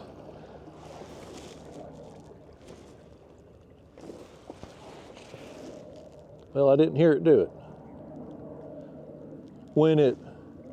When you turn it off, it does like a reverse thrust that's supposed to clear out the prop. So like if you do get leaves or something in it, you turn it off, it'll blow that out. But I didn't hear it then. Let me turn it back on. Okay. There it went. Yeah, it kind of kicks the rudder up a little bit when it does that. Yeah, let's just go ahead and,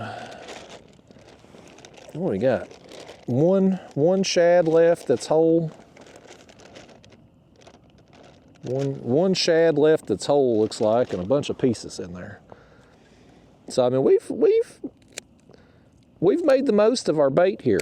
To come out here with limited bait, I was worried about it first thing. I'm glad now, with how the day has gone, I'm glad I didn't waste time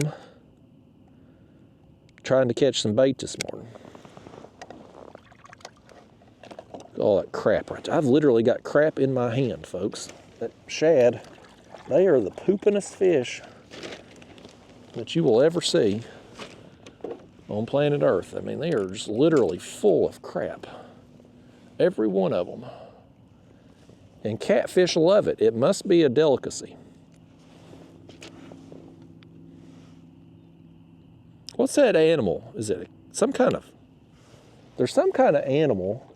They eat coffee beans, crap them out, and then people make coffee out of the crapped out coffee beans.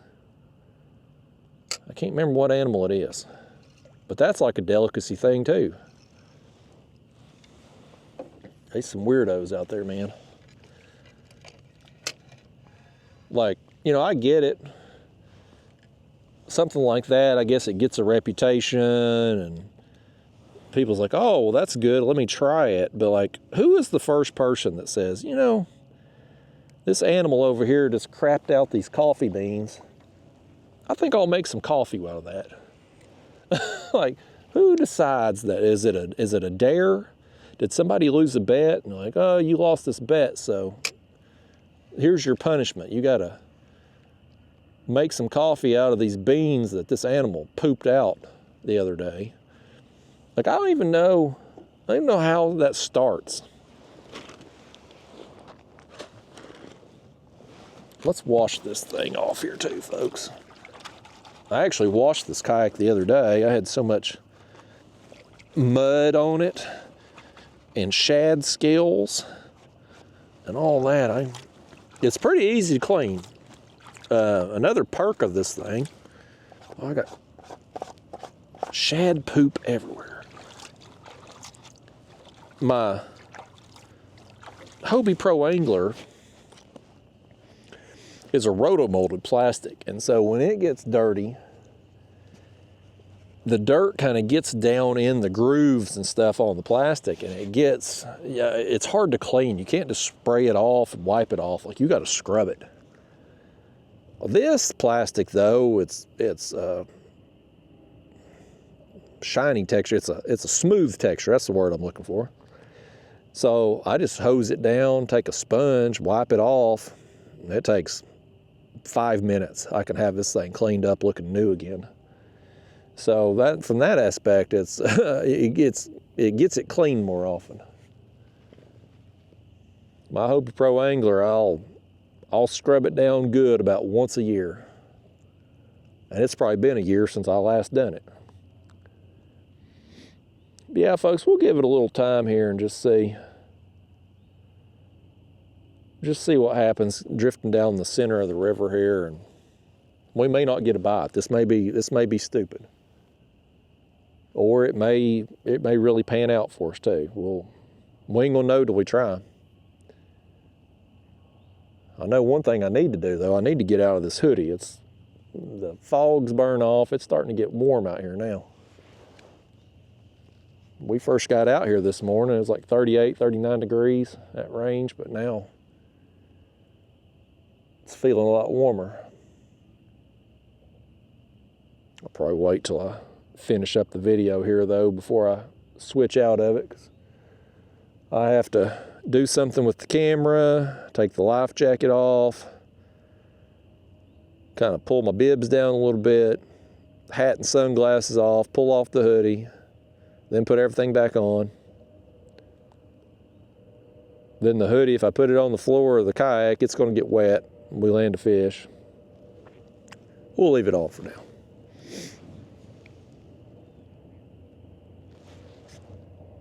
That fella, he's over there. He's still working them rocks. That bass fisherman, there's another one on the other shoreline over there. I don't know about the bass through here. I don't know. I've never bass fished in this area.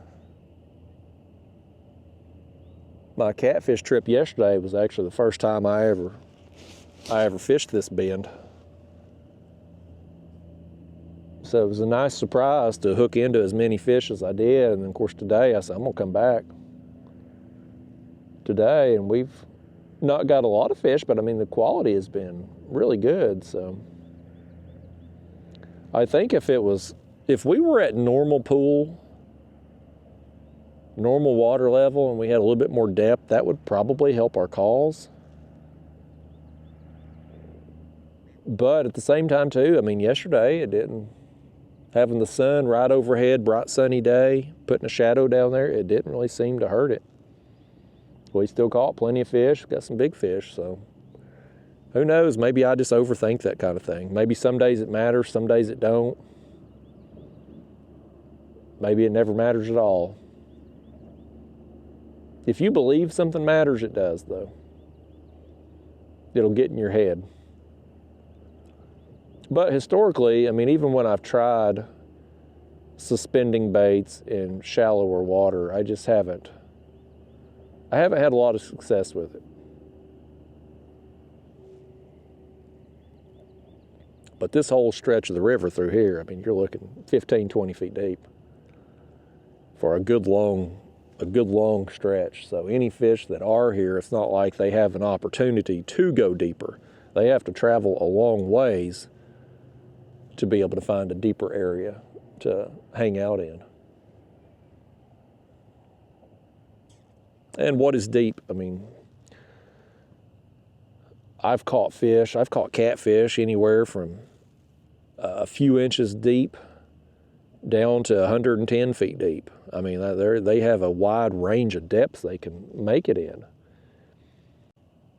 But when it comes to like fronts and things like that, weather systems, barometric pressure,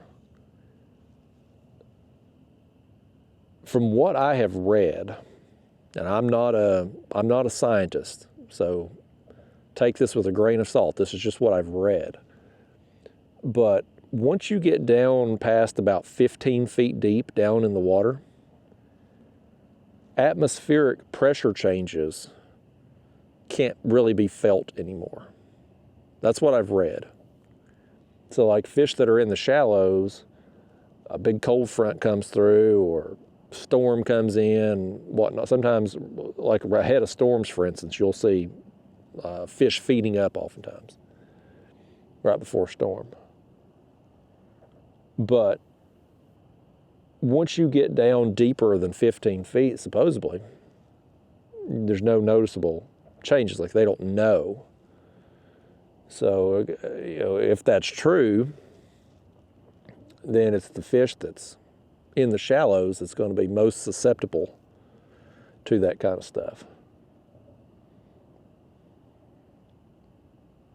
But then there's other bodies of water too that's just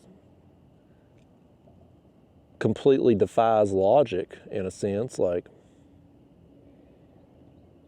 Santee Coopers for one, Lake Moultrie and Lake Marion over there. I mean, those fish are shallow. They spend a big portion of their time shallow. And those same conditions, same water temperatures on when I'm at home, say on the Tennessee River, you wouldn't hardly find anything that shallow. But it's just normal over there in Santee. Well, another example was Kerr Lake. I went over there and fished that tournament a few years ago.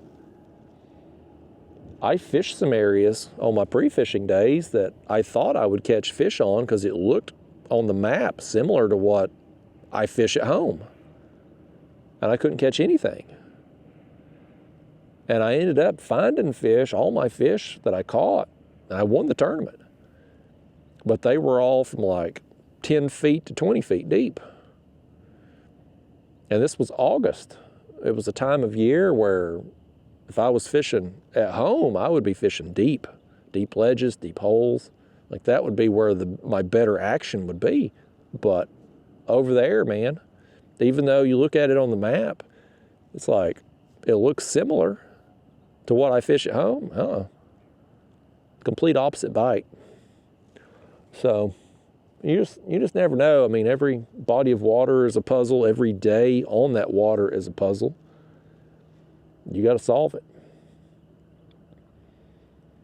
Most days I leave my house with a plan of what I'm going to do, and sometimes it works out, sometimes it don't, but over the course of a year, I'm going to have more days where it does work out than it doesn't.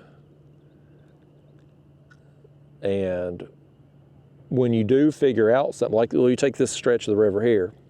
I tried it yesterday, first time I'd ever fished this riverbed, had a great day. Well, we come back today, not getting as many fish as yesterday, but still some good quality fish. When you find a bite, either in an area or a certain depth or a certain bait or certain technique, whatever, when you find something that's working, it will oftentimes keep working until there's a change. Water level changes, weather changes, whatever. I mean, some major change, and then that'll mess up the bite and you'll have to figure out something new. But you can go, if conditions are normal, conditions are stable, I should say, you can oftentimes ride a bite out for a while. And that just increases your average over the course of the year, man. You get on a good bite and you can hit it multiple days. Then when you look back at the end of the year, like, yeah, you're going to have some really good days. You're going to have some skunk days, some days in the middle, but it's going to skew more toward good days because of all of because I mean, like if I go out, let's say I'd come here yesterday and got completely skunked.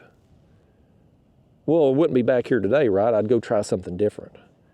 So when you're constantly trying, when you find something that ain't working, or you try something that ain't working, you don't just keep doing it over and over. Like you keep trying different things, and you do that enough, you're gonna figure out what is working. And so over the course of the year, it averages out. Everybody gets skunked. Everybody does. Don't care how good a fisherman you are. You have bad days.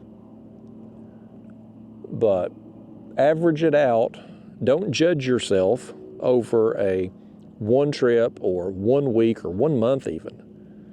Look at the big picture over the course of a season or a year. And it always works out in the end.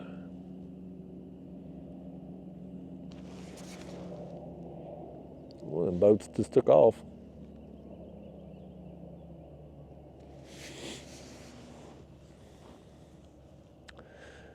It's a real nice day today, though, folks. Man, at this time of year, I like spring and I like fall. I like summer, too. I'd rather it be summer than winter because I don't like being cold, ever. I can deal with being hot. I can go out fish at sunrise and fish till 9, 10 o'clock in the morning when it gets hot and avoid the heat.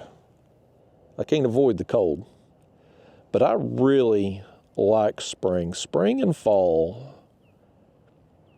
you just catch more big fish. I think they're feeding more often in spring and fall.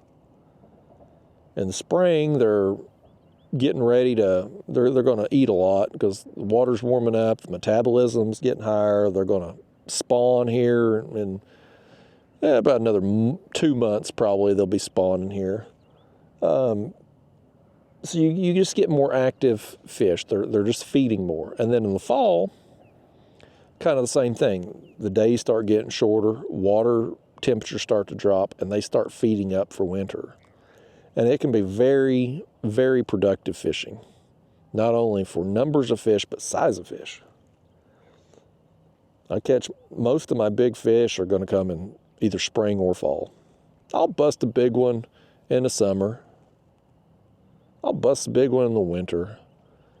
But day in, day out, the odds are much better from about March through May, and then from like October through early December. My chances of catching big fish are way higher on any typical day. The bird just got him a shad over there. Do you see that? These birds are going to get all the shad pieces we have left. I'm going to dump them out when we leave here today. I'm going to make a bait run probably tomorrow. I think I'm going to try to get some skipjack. I ain't even tried to catch skipjack lately. The skipjack fishing was so bad last year. I just got to a point, I'm like, man, I'm wasting so much time with this. I'd rather just use a different type of bait and actually go catfishing than to spend all my time trying to catch skipjack and just not get any. But I'm going to try to get a few, as I would like to try to make my way down to Alabama and poke around, pre-fish a little bit, and try to learn more about Pickwick. And so if I can get some skipjack, I'll probably go down there and just see if I can figure out a pattern or figure out something different. I think I know what I'm going to do if I get to fish the tournament. I'm probably going to go back to the same general area and drag, do the same thing I done to win it a couple years ago. But I would like to rule out some other places since my experience there is so limited. Pre-fishing, I probably won't even go back to that spot. I'll probably save that for tournament day, not even stick those fish, and just go hit other areas. And if I find something else that's where a bite is working and catching big fish, then I'll go there instead of that spot on tournament day. But if I go pre-fish and I don't do any good, or I'm not getting the results like I got there a couple years ago, well, then I'll just go hit that area again. I don't really like sticking fish right before a tournament, especially like a day before a tournament. Sometimes you can't help it, because like sometimes if you're traveling a long distance and you get in town a day or two before the tournament and you got to pre-fish to figure some stuff out, well, you're going to have to stick some. But in this case, with me, like Alabama, it's about a 4-hour drive. So, I mean, it's not super convenient. I do have to get a hotel if I'm going to go down there and fish a couple days, but it's not so long a drive that I can't do it multiple times. Like I can go down, pre-fish for a few days, and then give the fish a break and then go back for the tournament. So I would like to do that, but it's dependent upon catching bait and wind forecast down there and all that. Hopefully it'll work out though. There's some big fish getting caught down there right now. I see it on social media. I try not to spend too much time on social media because it's just such a nasty environment. It's just a nasty place. I don't spend a great deal of time on there, but I do have to get on there to make Facebook posts and stuff for the business page. And when I do get on there, I see other people's stuff. And there's some big fish being caught in Alabama right now. That bite down there is really... The climate in Alabama, they're further south of us. It seems like their bite starts in the spring 2 to 4 weeks before ours does. And so theirs is really, it seems, I mean, the pictures I've seen lately, it seems to really be getting going. So I expect the fishing for us here in the next week or two is going to be getting significantly better. I'm hoping it is.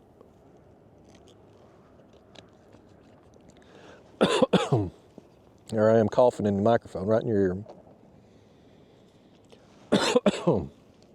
Went down the windpipe. I can't even swallow a drink of water right today, folks. I know one thing though, I'm getting hungry. I was going to stop at the Bojangles this morning and get a biscuit on the way here, but the line was wrapped around the building. I guess everybody had the same idea I did. So I just kept going. Ain't nobody got time for that. I don't need a biscuit that damn bad. I'll just wait till lunch. I may swing by Donna's on the way home, get a burger. Donna's little diner there in town is closed for 2 weeks. About killed me because I eat there way too much. It's good food and it's cheap. And I go in there, I can get a burger, and it's a big burger too. I mean, it ain't like a little fast food burger. I mean, it's a big burger, like a handmade patty and fries, and it's like $8. I mean, it's bigger and better than fast food and cheaper. And then the other, they got like a special every day. Some kind of meal of the day type thing, and everything I've ever had there's been good, and it's cheap too. You usually get your main course and 2 sides for $7.50. Like it's, I mean, I don't even know how they stay in business charging that small an amount. But they were closed for 2 weeks, and it about killed me.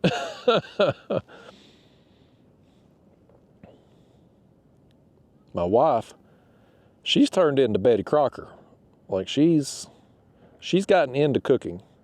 She's gotten into cooking and Pilates. My wife used to never be a morning person. I mean, never. Like she hated getting up early to go to work. And if it was a weekend and she was off, she would sleep in till 11, 12 o'clock. But then she got into Pilates about a year ago, I guess now. And her love of Pilates has overcome her hatred of mornings, because now she gets up at 5 o'clock every morning, Monday through Friday, and goes and does Pilates before she goes to work. Then on the weekend, she gets up, not that early, but I mean, she'll go to like an 8 o'clock or 9 o'clock Pilates class. And she does it 7 days a week. I mean, she is all about it. She rarely takes a day off. I mean, she's into it, but she's gotten into cooking too. And she's turned into a pretty good cook. Now, she cooks dinner. I mean, she's gone. She works during the day, so she eats lunch there. This dumbass. Got right up on us before they turned. He's got two dummies sitting in front of him. He can't see where he's going.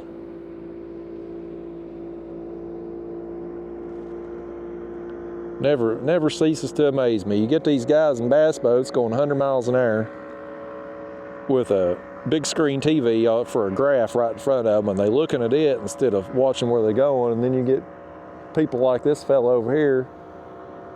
He's got two guys sitting on the front deck of the boat. He can't see. He couldn't see where he was going either. And get our ass run over out here in the middle of the river. It's half a mile wide right here, and can't get away from people. But yeah, my wife, man, she's turned into Betty Crocker. She's into it. She likes cooking. She cooks dinner. We go out some still. I mean, especially on the weekends, we'll go out and to a restaurant or something, go to Longhorn, have somebody else prepare a meal for us, but through the week she cooks. So I'm a pretty lucky guy in a lot of aspects, but especially when it comes to her, she's it's took me a long time to get her trained proper, but I've trained her to be a good wife. I take all the credit, folks, and you can tell her I said that. Fact is, I tell her I say that. We have fun, though. We went and played Top Golf the other night. I had my highest score ever. I had a game over 600. She had her best score ever, too, 200 and something. She's gotten a lot better. I think the Pilates has actually helped her at Top Golf because she's gotten so much more flexible. I think she's able to swing, her back swing on the club seems to go back further. I think she's got more power in her core too. Like, I think, it's crazy to say, like, Pilates is helping you hit a golf ball farther, but I think it is. And neither are, I mean, it ain't like me or her are professional golfers or anything. Like, we're both still really bad at it, but we've both gotten better. We got that Top Golf membership thing where it's $20 a month and you get 1 hour of play per month and a free appetizer every time you go. So it's a pretty good deal. So we go up there at least once a month now. Boy, the wind all of a sudden, folks. Here comes the wind. It's pushing us. Look at our lines over here. You see how the wind is blowing us upstream and our lines are at an angle.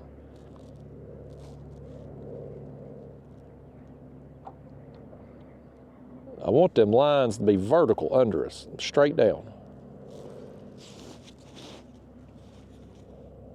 I left the anchor in a truck because I knew I wanted to drift this area. We had enough current to drift it today. And the only reason I would need an anchor is if the wind kicked up and I was going to get the hell out of here when the wind does. So it's starting to blow now. It's funny how that works, man. It's like a damn light switch sometimes. When these days they call for the high winds, and like I said, it's flat calm in the mornings, and all of a sudden it'll just be boom, here comes the wind. I had that happen down there, not this past time I went to the ocean, but the time before.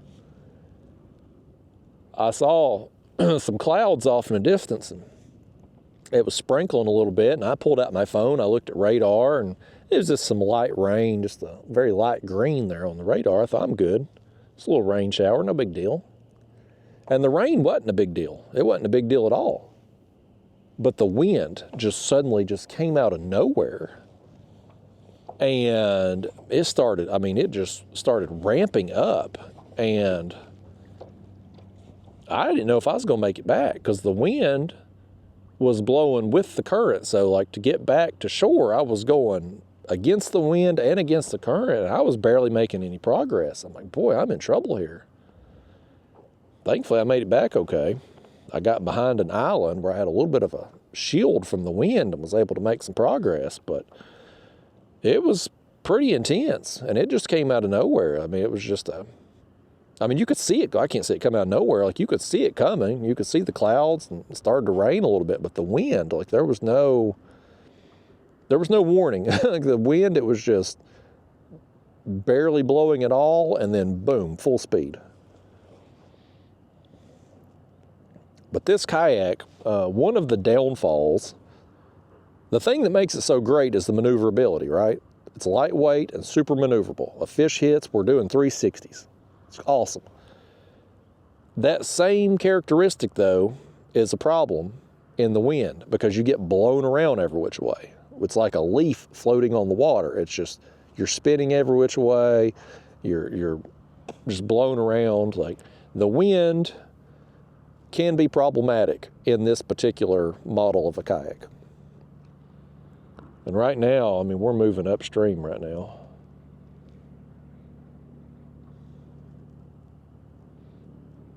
Moving over here to the middle of the river, though, it ain't panned out for us either way. It ain't really. We ain't got a single bite since we moved over here to the middle of the river. I don't just drift down randomly very often. I much prefer doing the contours, but when that bass fishing was over there by us, it was a good opportunity for us to make a move and just try it and just see what happens for a few minutes. And so far it ain't panned out. You win some, you lose some, folks. We still won the day with the fish we got. I mean, we got some really good fish out here. Not many. It wasn't a super good numbers bite. But I mean, we're not even getting dink taps. Like, there may not be any small fish in this area right now, but they're not pestering us. They're not stealing our baits and tearing up our baits. Like, when we do come across a big fish, our baits are in good condition for them. So, I mean, that's a good thing. It means we're going to catch less fish because we don't have those small fish to kind of occupy our time with. But I like having baits in pristine condition when you do come across a whopper.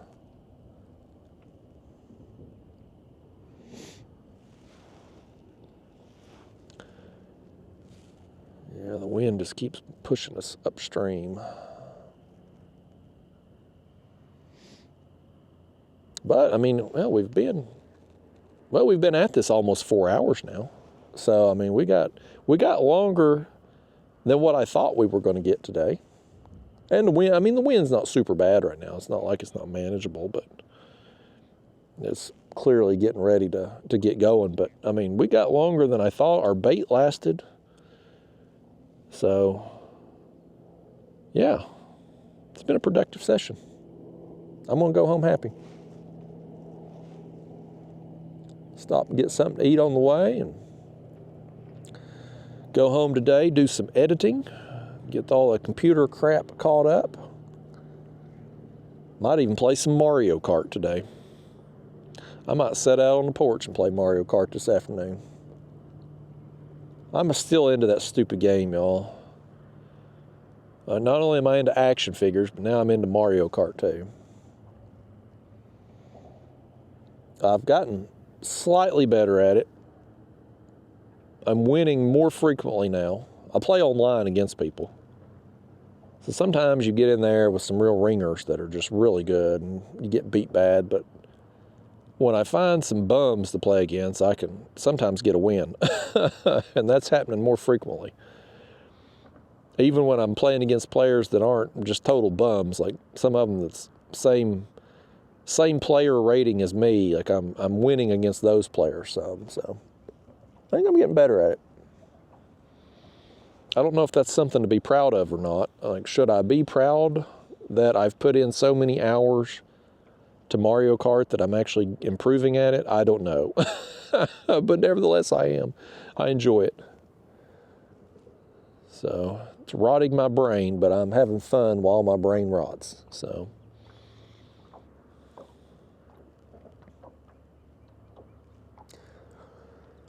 well, folks, I think I'm out of stuff to talk about. I've caught you up.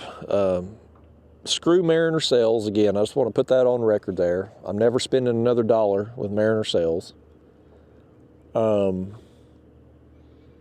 Yeah. I'll keep y'all updated on the tournament situation, whether I'm going or I'm not. If I make it down there to pre-fish, I'll certainly be filming those videos.